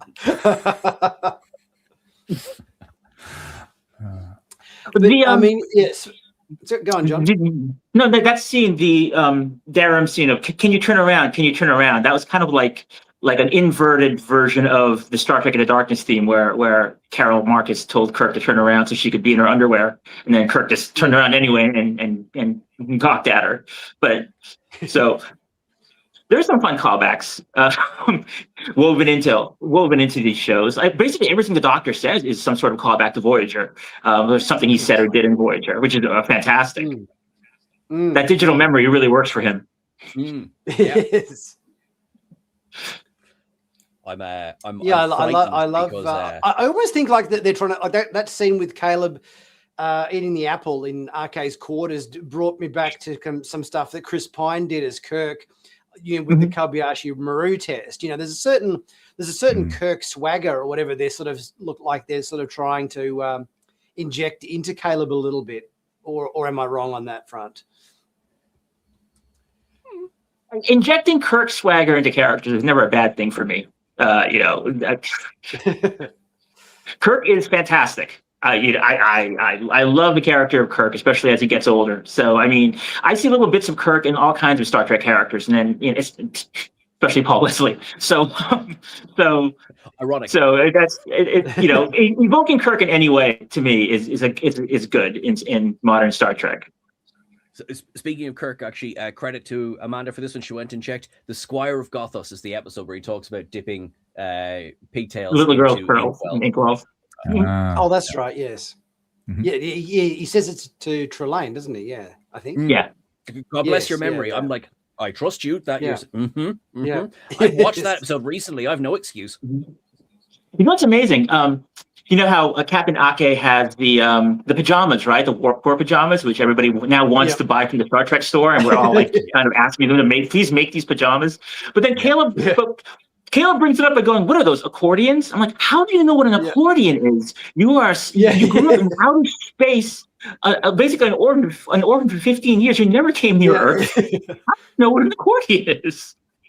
Yeah, if anything, he should know what a warp core looks like. If he's busted his way on and off of various different ships and knows how to engineer and rewire things and get things working and hack stuff, and you would think he would be very familiar with what a warp core looks like. And I love that we've kind of seen the engine room so far through obviously that scene with Newsbraka, and the warp core, which we assume is there, is right now a very bright light in the background. And I have a feeling that I bet when they were building the set for the Enterprise D, now I'm glad that they didn't do this because I love the engineering set for the Enterprise D, but I bet somebody was going, hold on, we could have just shone a bright light. That would have saved us so much money building this scene, or building this set. Oh, not that this is important for, especially the first episode, to kind of work in because of everything going on. But like, I was curious, like, what warp core is in the Athena? Because the whole thing with Discovery was that the Federation's developing a new kind of warp drive to replace the old one, and they didn't want to do the spore drive, and so they developed the pathway drive, right, which was supposed to be tested on Voyager J. So, like, what is that? The pathway drive? Well, what is powering the Athena's warp core? And there's actually a good point so credit to you, John, who I know you credited York, who is the king and will always just remain the king of Easter eggs, for giving us the year this is set in, because we were racking our brains because we knew it was 3190s. So thanks to this man, York getting the year. York Hillebrand. Sorry, thank you. Yeah, for getting the year from Laura Thock's personnel file. That it's 3195, so we're post-Discovery. We did think that maybe it was concurrent with the 5th season, but no, it's post-Discovery. Yeah, 4 years after. So the pathway drive presumably would be in wide release at this point. Or at least maybe, beta testing version.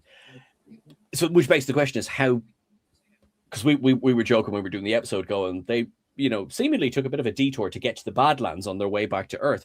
But if they can move really, really quickly because they're using a new type of propulsion, maybe it's nothing. And that explains why Newsbraka and Venari Rawl wanted it, right? If it's brand new technology. But have they actually ever said did they ever say in Discovery what made the pathway drive advantageous to regular? No, not really. I don't think they went into it. They haven't really gone into what makes this better, have they? That I recall. I don't think they've said, "Oh, well, this is what sets it apart from regular warp drive." They've just said, "Oh, it's the new thing and it's better." But yeah, what about it is better? I don't think they've actually. I would imagine it has something to do with dilithium and preventing another burn. Where if another burn happened, it wouldn't automatically blow up the ship. They just need to make sure that no Kelpian children cry to make that happen. Don't even joke. No. Still in therapy over that. But can it also get you to could also get you to other places faster, I guess, presumably in the it's a faster drive. So Delta and Gamma quadrants are within easier reach now. Maybe they still take a little bit of time to get there, but it seems to have made the galaxy a closer place, if I could put it that way. Now, what did you guys think of this? Was a little bit of an issue for me. The fact that in our second episode we saw quite a lot of Betazoids in that episode. Yet none of them had black eyes. Now, I thought it had been established that if you were a full Betazoid or a half Betazoid, like Waxana Troy or Deanna Troy, you had the black eyes. Obviously, we've seen quarter Betazoids like Kestra Riker Troy, who didn't have black eyes, but they were quarter Betazoid. Is this a bit of an oversight, do we think, or is this a dedicated choice? Or because to me it's like, well, we're going to have Vulcans in the show, but none of the Vulcans are going to have pointy ears. You know, I think if you've established that a race has a certain idiosyncrasy or a look, I think you should stay true to that. So to me, it was a little bit, hang on, why are our Betazoids not got black eyes? That was, to me, as I said, like having Vulcans without pointy ears. That's interesting. I guess the answer is it's been 800 years, and things change. So, Joe, I'm so on board with you, John, and we've joked as well, being like, I know we're going to hit a moment where, because right now it's been 800 years, is doing a little bit of heavy lifting for some of the things in the show, which is fine. We're on episode 3. You know, that's fine. We're going to get revelations. The alumni wall, because I'm kind of scared to call it the memorial wall because of all the same. Yeah, it's the wall of heroes officially, I think, is what they call it. The wall of heroes, I like that. Of course, then that opens us up to another thing. It's like, you know, when Nog was a lieutenant, he did something amazing. I did nothing else for his career. He lived, but did he? Whereas it took until Harry got admiral to make the wall. But anyway, but like that, you know, maybe you're going to find things out. I know they're probably going to be. It was aesthetic choice. I do feel that's probably going to be what feeds into the Betazoids with the eyes. That rather than give everyone contact lenses, or there could be something similar. I know there's cases where, again, it popped into my head because I mentioned Game of Thrones earlier. I think in the book, Daenerys has violet eyes, and I think they trialed that with with Emilia Clarke. Emilia Clarke, yep. Yeah. Years I watched that show, popped straight in my head, and she just couldn't take the contacts. And they were like, no. I think the similar thing with Daniel Radcliffe in the first Potter movie as well. So it could just be that perhaps Zoe Steiner doesn't. Or Hugh Jackman happens to be 6 feet tall and not 5'3", like Wolverine is in the comics. That's an example. Like, you know what I mean? Yeah. You know, like choices were made. My chair is coming apart anyway. You know, choices were made for aesthetics. You know, in the same, you know, why do Andorians look the way that they do now? Why do Tellarites look the way that they do now? Because there is an aesthetic choice has been made for how Star Trek is made at the moment. And I'm not going to brush aside, because I know there are people going, what? Sometimes there are changes for change's sake, which sure they wind me up. Sometimes things can be explained away. Like, for example, are they ever going to reconcile the season 1, season 2 Klingons officially in canon? Are they ever going to reconcile them with the rest? Or is it just going to be, that is what they look like for that show? They look like something else for something else. Because, of course, they've never gone through changes like that before. Original series, motion picture. You know, changes happen, basically. Like, you're dead right. 800 years, anything could have happened. Changes happen. I'm not mad about it. I noticed it. I'm not mad about it. Yeah, it didn't really. Yeah, I noticed it too, but it wasn't a concern for me at all.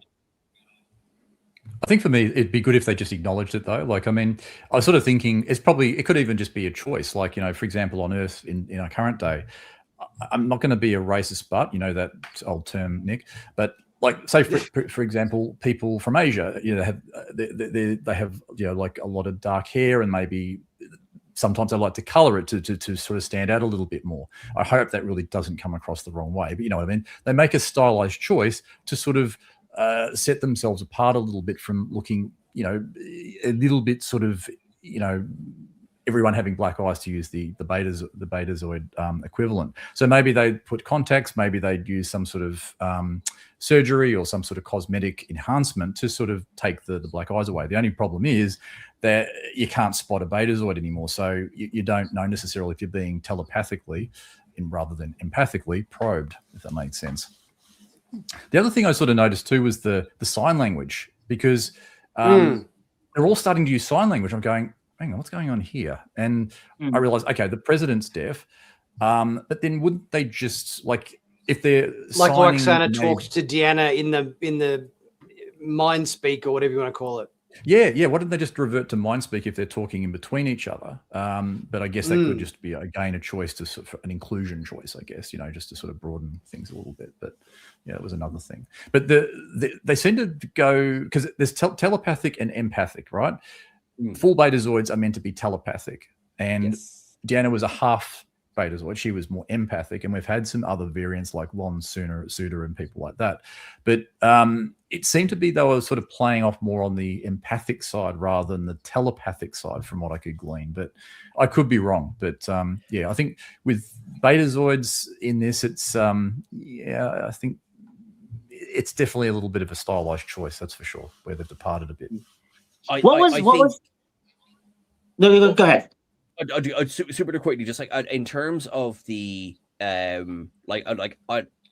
might be headcanon until we get something, but it could be, we know that Sadal can't speak in the way that, say, Terima or Occam can speak, and so therefore he may, let's say when they're at home, entirely rely on his telepathic abilities. But if we go back to the Next Generation Dark Page, Loaxana started to really suffer from using her telepathic abilities all the time. We see that with the way that, you know, she starts to get run down when she interacts so much with the character, his name has escaped me, but Kirsten Dunst in that episode, that she's doing so, because that alien race at that point is still only learning how to basically develop. They're using, obviously, or some of them are using a machine to speak, for want of a better word. So it could be that because he has no way of vocalizing at this point, he relies entirely on telepathy, and therefore having another way of communicating, because we don't see them really using sign language with any of the other Betazoids in the delegation there. So it could just be specific to him, that he is cursed, if you want to, he only can rely on telepathy, which we know from experience can really wear the person down very, very quickly. So it could be that. Maybe that's headcanon, but for me, that works, if that makes sense. Yeah, that's a good point. And, you know, Terima wears the neural inhibitor on her neck, and so maybe within the family, there are flaws within their Betazoid physiology or their abilities, maybe just specific to this family, although Occam seems to be fine. But maybe Occam doesn't have it at all. Like, as you said, Occam never shows any ability to read minds. Yeah. So maybe it's a family thing. Maybe it's just a weird family within the Betazoids. What I was going to ask her, what was Terima doing when she caught Caleb wearing the Mugatu costume, and they were talking, and she put her hand on her chest, I was wondering, was she reading his mind? Was she just absorbing his through empathy, his feelings? I wasn't sure what the detail was in terms of what she was learning about him, besides the fact that she was conflicted, but how much detail she was actually getting. So I mean, they haven't really fully defined what the Betazoid's abilities are in this show yet, in this era. I agree. I'd love to know. I'm sure we will find out, because again, because he's all right. Right now, I don't know. It looks like it's a bit of a kind of playing on romance, or in my head I'm going vibes, but that is because I am tired and could have come up with a better description for that. But I'm sure it's Chekhov's neural implant. It's Chekhov's hand on the chest. I know we're going to go somewhere, and I hope the payoff whatever it ends up being does pay off for us, because I do like that they're teasing. It's like, yeah, Tarima's cool and all. We literally have to put a machine on her to let her not be too powerful. Like, what if it goes in the direction none of us are expecting? They remove the device from her, and Lwaxana is reborn in the 32nd century. but it's Jez Bush coming. Oh my God! Yes. Oh yes. Jez Bush playing Lwaxana Troy. That'd be incredible. Sold. Well, both actresses are from Australia, so Yeah. Yeah, good point. Tarima's thing, the neuroimplant, and her possibly being so powerful she could destroy the world. That's Cyclops in the X-Men. That's the optic visor, right? There's so many little X-Men bits in the show about a school of people who are potentially freaks. That's one of the things I like about the show too. It also reminds me a lot of the early Harry Potter movies, when you go to the classrooms and unusual plants, unusual technology. It makes you want to go to this very unusual school. It's a lot of wish fulfillment. Like, wow, this place is pretty amazing. But there's all kinds of. Just on that point, there's a Chironian. Just on that point, there's a Chironian in it too. Don't they have super godlike powers as well? The black and the white. They were meant to be. They were meant to be extinct, though, weren't they? Although, hang on, Sean, didn't you guys do a video on why that's the case? What is extinct? What is extinct, really? Like, we I made this point with Sean. I made this point with Sean, like on Blue Sky, about this race is extinct, and I brought up Superman, right? Like, Krypton blew up. That the Kryptonians are extinct, except for Superman, except for his cousin, except for the dog, except for the bottle city of Kandor, except for everybody in the Phantom Zone, except for it's like what is extinct in a sci-fi made up universe? That is it. We did a whole thing where. Give me a good enough sci-fi reason. Give me a reason that makes sense for a story. But that was our thing, is give me a reason. That's the one thing. When you have something so iconic like that was my only thing that I would be worried about. Like, I'm Colony, fine with that. Let's explore it. But like, that's cool. Or as you say, like, extinct except for the 25 people standing behind the wall over there. That's fine. But just like explain it. But if it's just set dressing, then I'll be like, oh, that's annoying. I honestly, and I don't want to be a big grump either. I'll be like, because of how Let That Be Your Last Battlefield ends, if something's included, cause it undermines the weight of that story. Sure, but it does, if that's the reason. Now, but they were a spacefaring race, so I mean, presumably not everybody was on the planet when it was wiped out. So. I mean, in a way, I'm kind of like, I'm not sure. Hopefully they weren't. Sorry, I'm not rooting for the genocide of the Chironian people. No, they've all got to go, man. That's what it said in the 60s. That's it. Sorry, they've all got to go. The Shakari entity made their decision. It was their time. That's the end. And also, I mean, I guess Beale and Lukai are alive at the end of that episode. Yeah. Now, we don't know how reproduction works for Chironians. We're making a lot of assumptions, perhaps one tired evening when they've just fought enough and they're like, do you want to just get a coffee? And that could be the start of a beautiful thing. And I can imagine there's people going, no, at the idea of that. But, also, I'm going to officially, I'm going to pay a live apology here on this video for everyone who watched the video. I got it wrong. I said for the whole video that she was like, I think I said she was like Lukai when actually she's like Beale. I got it wrong, basically. I apologize. I got it wrong. Like a white ones. Yeah. So, yeah. Yeah, because which is white on the left and black on the right, and which is white on the right and black on the left. I've never been able to tell the difference. So. Yeah. It's an easy mistake. Beale will be horrified. Are you blind? I'm glad they went with the vertical separation rather than the horizontal one, because that would have just confused things, I think, back in the day when they first did it. I agree. I think not only would it not have looked as good, but also.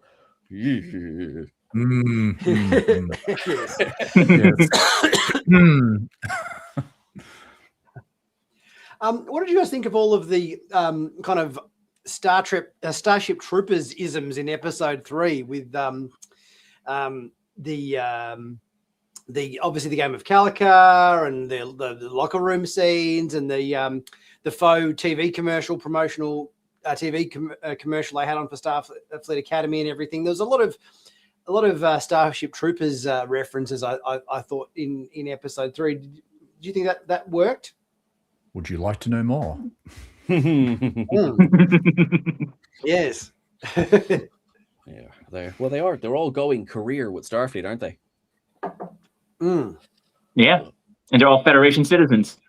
Yeah, they are. Like, kind of, oh God, you take one tiny little step. I'll be honest, I feel silly because initially I didn't see it, and now it's like, oh my God. I didn't see it either, and I just saw Starship Troopers like a month ago. Yeah, right.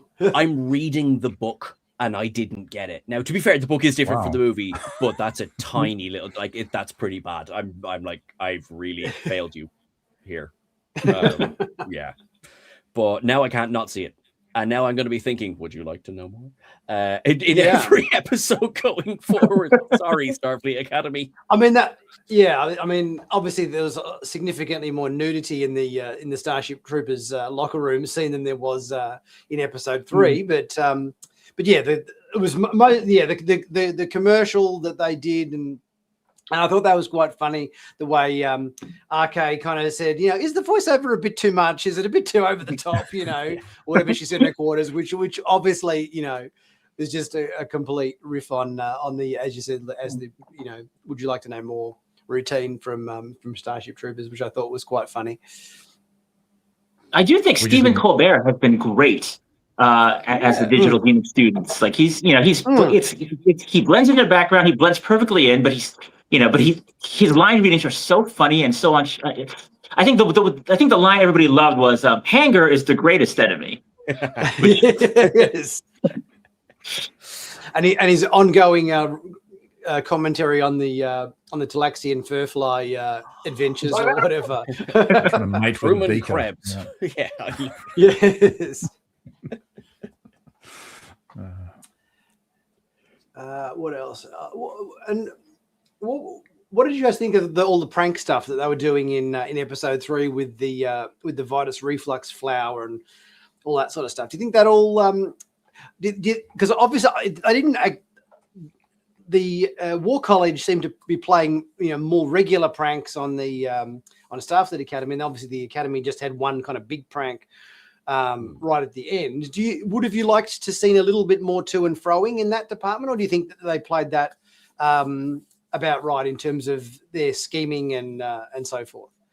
No, I think it worked out well. I think they followed Captain Ake's lesson, where she basically told him, like, these guys are being trained to fight, so like they just want to prank you into infinity, right? I'm training you how to end wars, which means that we're going to do one super prank that will shut them the F up forever. And that's exactly what they did. Yeah. I'm glad there was a lesson to that, because it was sort of, like, to me, the third episode was probably the one I liked the least, and because of the pranking. But I'm glad it had a lesson at the end of it, and exactly as you said, John, we're there to things have changed now post Burn. It's a brave new world. It's a bright new era, and we should be learning to end wars, not just be in defense mode all the time. So I think, I'm glad there was at least a lesson to that. And it was sort of the the Chancellor of the War College and RK sort of going up against each other, pulling the marionette strings in their respective realms of influence, which I think was quite good. I think so. I was a little confused about the War College. Initially, I assumed in the first episode or second episode, I kind of assumed the War College was a whole different school, located somewhere else in San Francisco.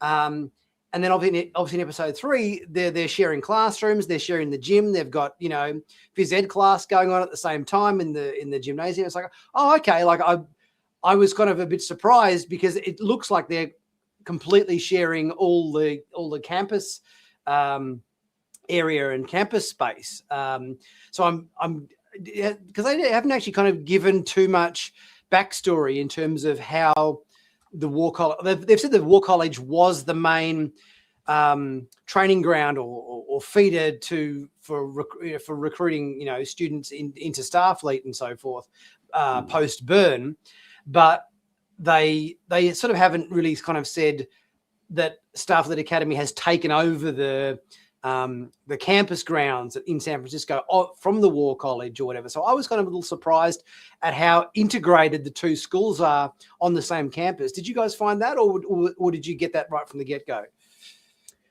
I pretty much got it. Well, then again, I'm still the one who's like, which is the Athena and which is the campus. But I get that they're sort of so together there. I think the one that threw me initially was in episode 1, where it's part of that big holographic representation of Academy and War College. They're right there. They're, equal status. I did like some of the gags. For example, all of the Vulcan shade that's being thrown at the Academy by the Vulcan cadet in this episode, I just love. For example, like, we are responsible for this. We will do it again because it is fun.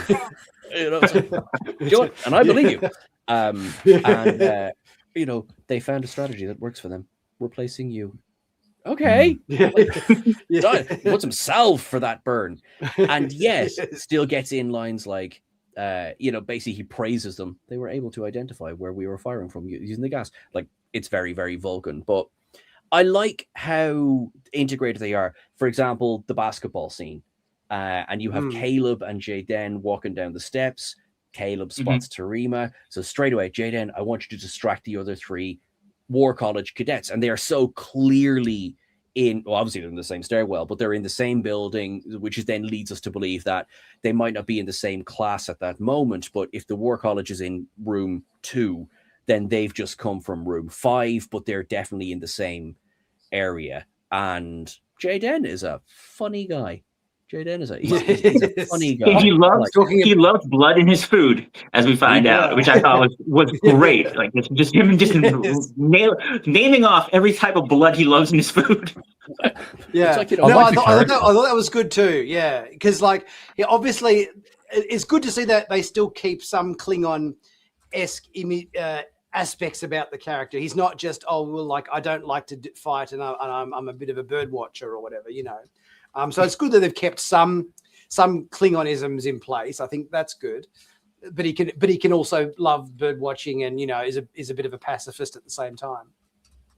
Yeah, I really enjoy the character. I was sort of a bit worried about where they'd take it, but because we haven't really seen too much medical Klingon stuff before. There's been a little bit of a touch on it before, but this was quite interesting, and I think he kind of comes across a little bit like a Gorkon, in terms of that, maybe not exactly, but that different sort of mindset rather than the typical warrior element.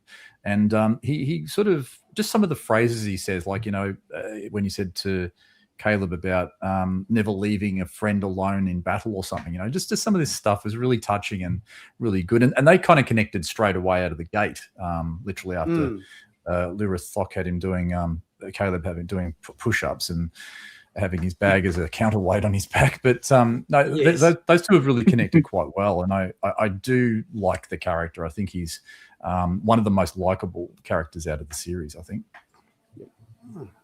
But I also liked when they were having the face-off of the War College in the gym, and Occam's like, maybe our giant Klingon friend here will F you guys up. And he's like, oh, no, I do not do that. Don't ask me to step in.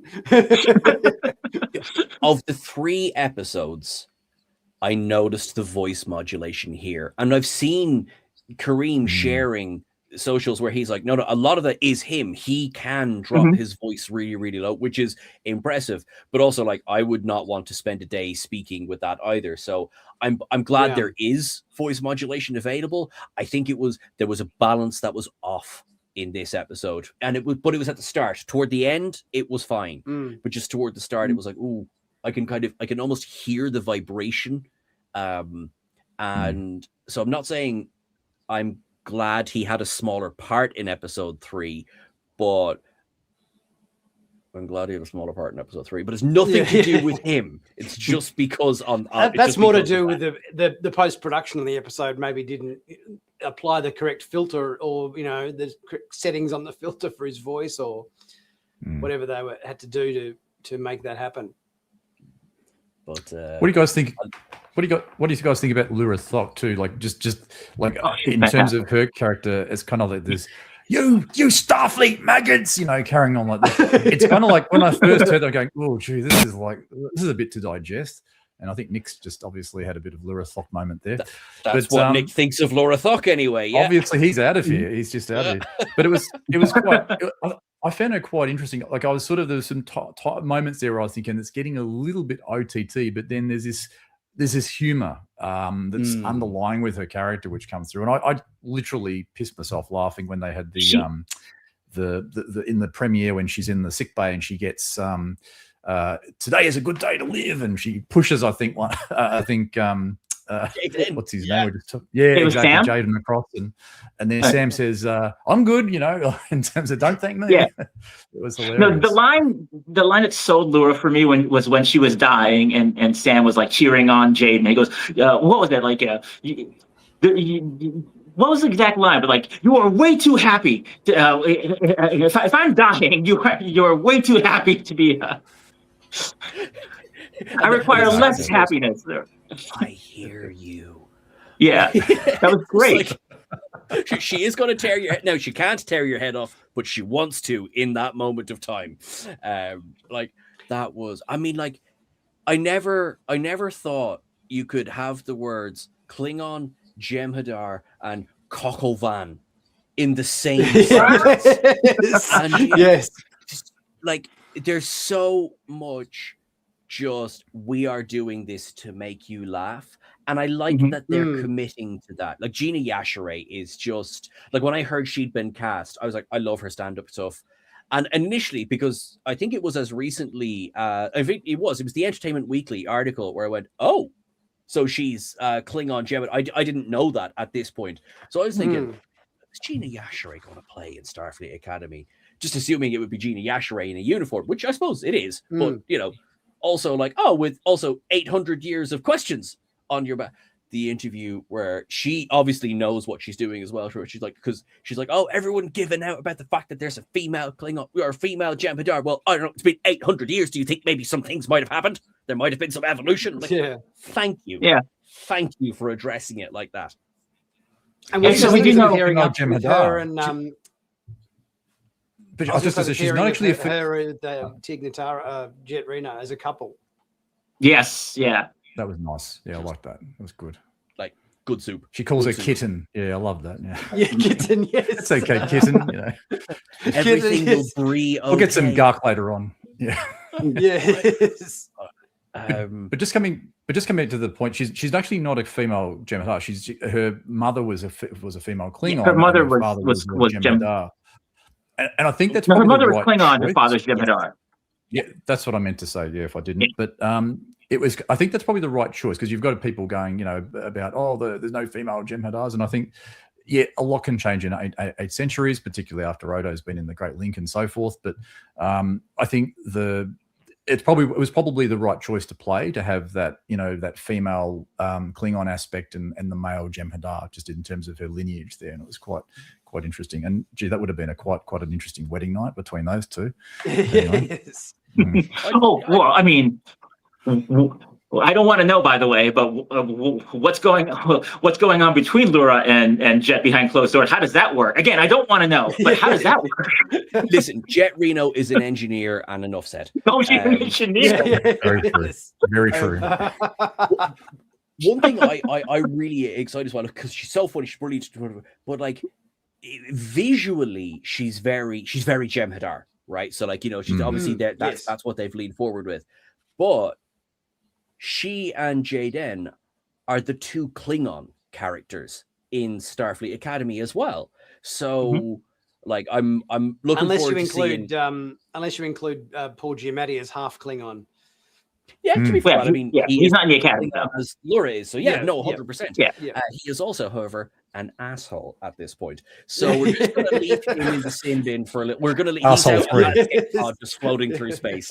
But yeah, I'm looking forward because obviously, what have we been saying since season 3 of Discovery? Where are the Klingons? So here we have Jaden, I think, who has made a lot of people's questions / blood pressure, what are Klingons going to look like? I think they have all been like, okay, Everyone's settled all down, right, yes. grand. So I'm like, I also, does everyone else love the fact that her uniform has Klingon emblems on it? I love that so much. But yeah, like, I love that we've got a lead Klingon character again. Fine, she looks like a Jem'Hadar. Who cares? You know, I'm really enjoying how much this show is leaning into. And John, sorry, I think you might have written an article about. You've written an article about everything. He's already got an article as we're recording this. That's how I have been. I put out 2 already. Only 2. John's a machine. But I think it was. I've lost my point. Shoot, I've lost my point. No, it was. It was how there's so many mixed species in Starfleet Academy, which I think makes perfect sense. It's 1,000 years from now. Do you know what I mean? Like, of course. I mean, if we think of what are human beings, generally speaking, rather good at, is finding a reason to get warm with somebody else on a Friday night. Okay, we do that now, so we're going to be doing that in the 32nd century if we survive that long. So as soon as we figure out how to travel out to the stars, I think it's going to be at least the first or second question we ask any alien race that we meet is, so you like stuff? You know, so, and I see how that plays out. Stuff, yeah, you like stuff. Space stuff? What is stuff? Stuff in space. Hot stuff. Because we have, Deanna Troi is half human, half beta. You know, just one example. And that's in the 24th century. I mean, of course, who is the OG? Spock, half human, half Vulcan. You know, so what does these kind of mixed together races, not just in terms of we've seen a Klingon Jem'Hadar, maybe looks more like a Jem'Hadar, but also acts very Klingon. Cool, but how does the culture come together? Does it come together? You know, how do we explore that? And now I think the beauty of Starfleet Academy, and this is my soapbox, this is my thesis, is the beauty of Starfleet Academy is it can do what I think previously really only Discovery had a chance to do, is it can take the entire sandbox of Star Trek, going back to Broken Bow, going back to First Contact, and say, we can play with every single one of these toys. Let's make them work, and let's tell an interesting story. But look at the wall. We can do so much with the franchise. I'm genuinely excited and interested to see what they do with that. Now, let us meet here 1 year from today, and we'll be like, they did nothing. John, they did nothing. Nick, oh God, it was awful. David, it was just Calica. It was yeah, it's just the rest of the season, just another game of Calica. Yeah.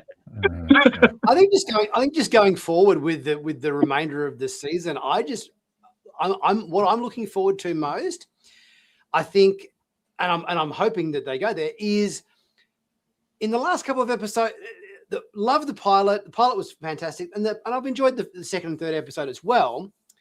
But I really hope we get into some classic, thought-provoking Star Trek storytelling, and not just a bit of goofing off and name calling, because I kind of feel like we've been getting a little bit of goofing off and a bit of name calling and stuff, and sort of, the students acting up a bit in the last sort of couple of episodes.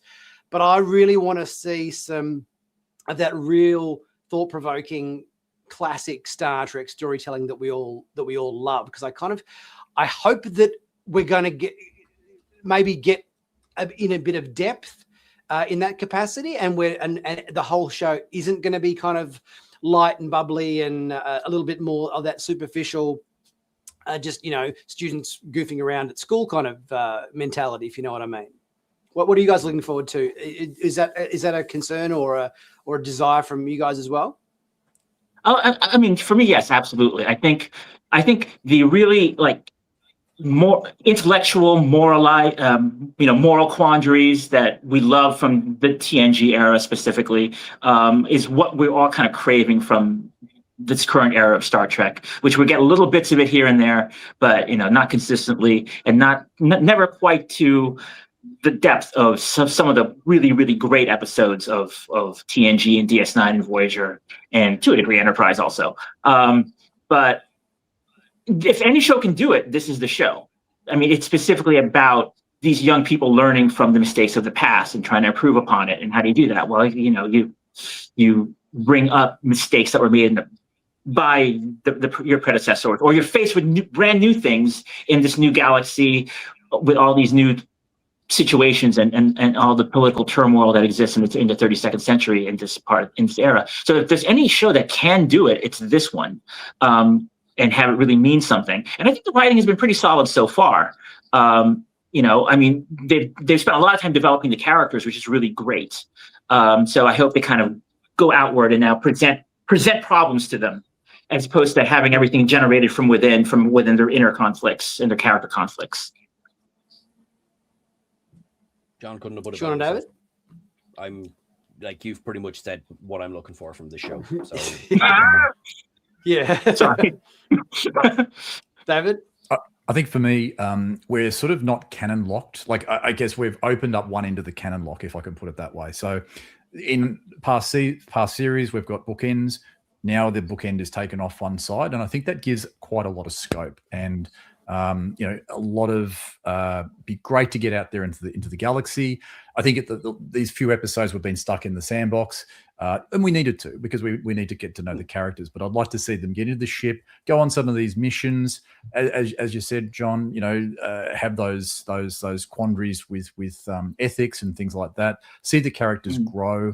And but don't just rely solely on the Caleb find his mum element. I think we need to broaden that. There's so much scope with these characters and so much to explore. Like, background of what happened with, say, we touched on it before with the Lurathok and the Jem'Hadar. How did that all sort of come about? And maybe it would be also good to introduce a galactic threat. Now, not Discovery style where there's this season we're going to do this, but once things are settled, maybe there's a threat from an outside galaxy or something. You can really put something quite interesting into play there.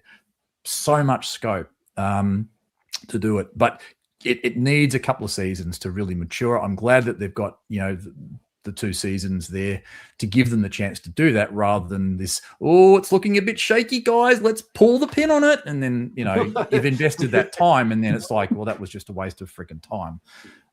But yeah, I think it's definitely interesting. Is it for everyone? No.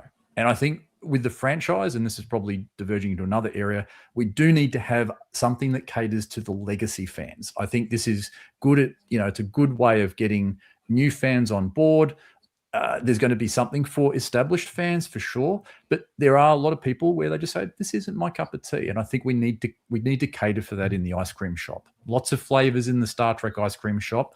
It's good to try some new ones to keep new customers coming in, but we've got to keep the existing customers that helped the shop grow to the success that is today. We've got to keep them happy too. And I think that's where, relying on this only would be dangerous. I think we need to have another show that sort of caters to that. A legacy show. It doesn't have to be Star Trek Legacy, but it could be Legacy. It could be United. It could be Year One of Kirk or whatever, but another show to sort of cater to that more traditional audience where this may not be their cup of tea. I think one thing I noticed in the comments of a lot of my videos is a lot of people, obviously, you guys are probably aware that there was a lot of sort of hate on this show before it had even aired one episode, and people who what are you talking about, Nick? I don't know what you're talking about. Willing to give it a chance, but a lot of people, I think have kind of retracted that, and it's like, actually, I kind of thought I wasn't going to like this show, but I actually am really liking this show. Like, a lot of far more comments I've been noticing of people been saying, I had low expectations, or I didn't think I would like it, or whatever, but I've actually been pleasantly surprised, and I've been really enjoying it. And people going back on that initial kind of because there was a lot of people who were kind of just judging it before you'd even seen an episode, which is absurd. Yeah. It's pretty obvious from the marketing that the show is trying to find a new audience, and they're targeting the Instagram audience. They're targeting the TikTok audience, the TikTok generation, right? Because that's who they need to be watching this show. That's really who the show is designed for, and to hopefully convert them into Star Trek. And the hope was always that the older fans, the legacy fans, would come on board too, because it is Star Trek. And yes, the marketing was that poster, which is probably going to be the most infamous poster in Starfleet history. Which, by the way, I love that poster. That sold me on the show, because it told me this is going to be a show about youth and optimism and hope and all. And it doesn't hurt that they're attractive either. Although I will also say that every Star Trek crew is attractive. So it's not, they just happen to be young and piled on grants together. But I think once the show, there we go. I think once the show has been sampled, people, you're right. I've seen a lot of that online about people saying, I had low expectations, but I sampled the show and I like the characters. I think it's well written. I like Holly Hunter. And I think what the show brings is a lot of hope and optimism. And I think it's, it permeates through the screen that and in our times, in this current era we live in this current year, it's not, the word's not jarring, but it's very, very palpable to have a show that's this bright and cheerful, and saying, 1,000 years from now, things are going to look pretty good for us. The hopefulness is actually very welcome, and I think I'm seeing a lot of that online too, just people responding to it. I just want to pick up on that really quickly, because I completely agree, right? And Alex Kurtzman, don't hurt me, I've mentioned his name. Alex Kurtzman was speaking about specifically why Academy is set when it is, that it's set post-Burn, that it's set post-Discovery. Well, we now know post-Discovery, but set that era as well. Is that he said it would be very, and I'm garbling the quote here, but to set it in the halcyon days of Starfleet just would not make sense in the current world that we live in. And I see his point. Even if you think Picard wasn't set in the halcyon days of Star Trek, in Strange New Worlds, I think is kind of set before those days of Starfleet as well. So we kind of don't have a show since Voyager went off the air that's set in the days where everything's pretty great. Lower Decks, I love Lower Decks with all of my life, but Lower Decks is just one bit of chaos from one week to the next. So halcyon or chaos, whatever you want to call it, it's all there. And Prodigy was, of course, best flipping Star Trek that's been produced. But to have something that is going to reach out to, and I'm going to sound like an old man here for a second, but reach out to the young people of today.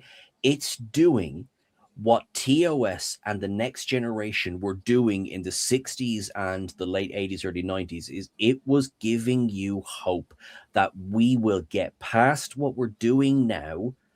It was the Cold War of the 60s. It was still sort of the Cold War, but going into, all sorts of new things of the late 80s and the 90s, the fall of the USSR, underscore country, best film, don't fight me. But we need to give it a realistic time. Already they've adjusted timelines within the canon of Star Trek, because the eugenics wars didn't happen. World War III is either about to break out this year. Ha ha ha! Thanks for that one, Star Trek. We're a bit flipping bridging, weren't you? But you have to give it enough time for us as a species to grow. And weirdly, the 23rd century it feels a lot closer now than it did even 60 years ago, that I think hopefully we will get there. Please let's face it, the stuff we saw in season 2 Picard with Rios being dragged away by ICE agents or whatever isn't too far off what's been going on in the last 12 months or so. So yeah, you're right. Yeah. So I think what they're doing is they're doing something clever, and they're now giving us that kind of buffer time, Boimler's buffer time. They're giving us that again. And a cynical mind could say, because humanity is all over the place and we're not going to get there too soon. But I don't think there's a cynicism. I think there's a realism of you need a little bit extra time now, but I don't think there's a cynicism behind it. I think it is sort of very optimistic, naive, possibly, in a way. But that is one of the things I love about, that's what I like about my Star Trek. Listen, I love my Dominion War. I love my Xindi War. Maybe nothing is perfect. So look, I'm not going to say maybe it wasn't perfect. Nothing is. The Visitor is, and I will not be drawn on that. But okay, other things maybe aren't perfect. We'll get there. And if that is not the core message of Gene Roddenberry, we will get there. And I think this show, it's baked into it. Watch now and see that as the season goes on, it'll be massive civil war, and it was all a big front, and it's all actually a big holographic representation. None of it's real. But no, I think it's all that Sonic War. Yeah. It's offering the new viewers today what the original series was offering the viewers of the time, and so on and so on. That it is slightly unrealistic that we would get past these things, but that's kind of the hope, isn't it? And also, I mean, piggybacking off that, in terms of the relevance of that hope, right? What was the fundamental issue that made Captain Ake quit Starfleet in the beginning of the series?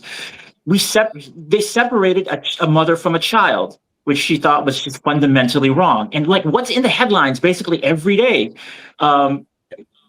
going on in the United States specifically, right? I mean, we're literally seeing these things happening, playing out on the news, on our feeds every day. And what Captain Ake is basically saying is, one, it's wrong, it's wrong, and I'm personally, in this instance where I participated in this very wrong thing, I want to help fix it. And then in the macro sense, as the chancellor of the school, as the person who's going to be in charge of molding this next generation, I want to bring that forward, pay it forward, and make sure that it never happens again, at least so that we live up to our principles as we were supposed to all along. So, I mean, it's fantastic. And as the best Star Trek is, it is about today. It is. Any final thoughts from you, David, before we wrap up the stream? We've sort of gone a little bit over time there, which is all good. Any final thoughts on the show, the direction, what we want to see coming up? Any final comments from anybody?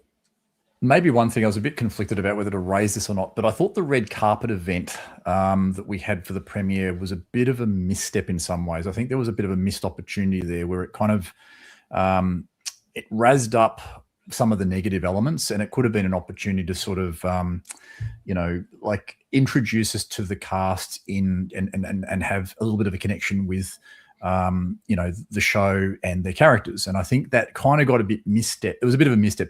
Just to some of the, I'm sure you know what I'm referring to, but just, when the people were sort of coming out and you were going, well, what's this person about? Why is this person wearing a dress? And it was going to trigger some things. And I'm thinking they could have maybe handled this a little bit differently because they were like a week out. And this, I think, chucked a whole bunch of fuel onto the whole hate track, when they were already, with people, people who were already kind of hating on the show before seeing an episode. What you're saying is they could have foreseen it being more problematic than helping their case. Is that kind of the gist of it? Yeah, exactly. And look, and to be honest with you, the last 2 weeks have been a bit of a roller coaster. I mean, I kind of checked out for a bit because of all the negative elements and that. I mean, I enjoyed it, but there was a lot of negativity out there. But I think let's give this to sort of put onto a positive on it. I think we got to give it a chance. It's probably going through its initial teething problems at the moment, or it's getting used to itself. I think we'll definitely see some interesting things coming up. I think I hear story 5 or episode 5 is going to be a bit of potential banger. I'm not going to give anything away there, but I think you've got to give it a chance. You can't give it a chance on one episode. You've got to see it through to the season.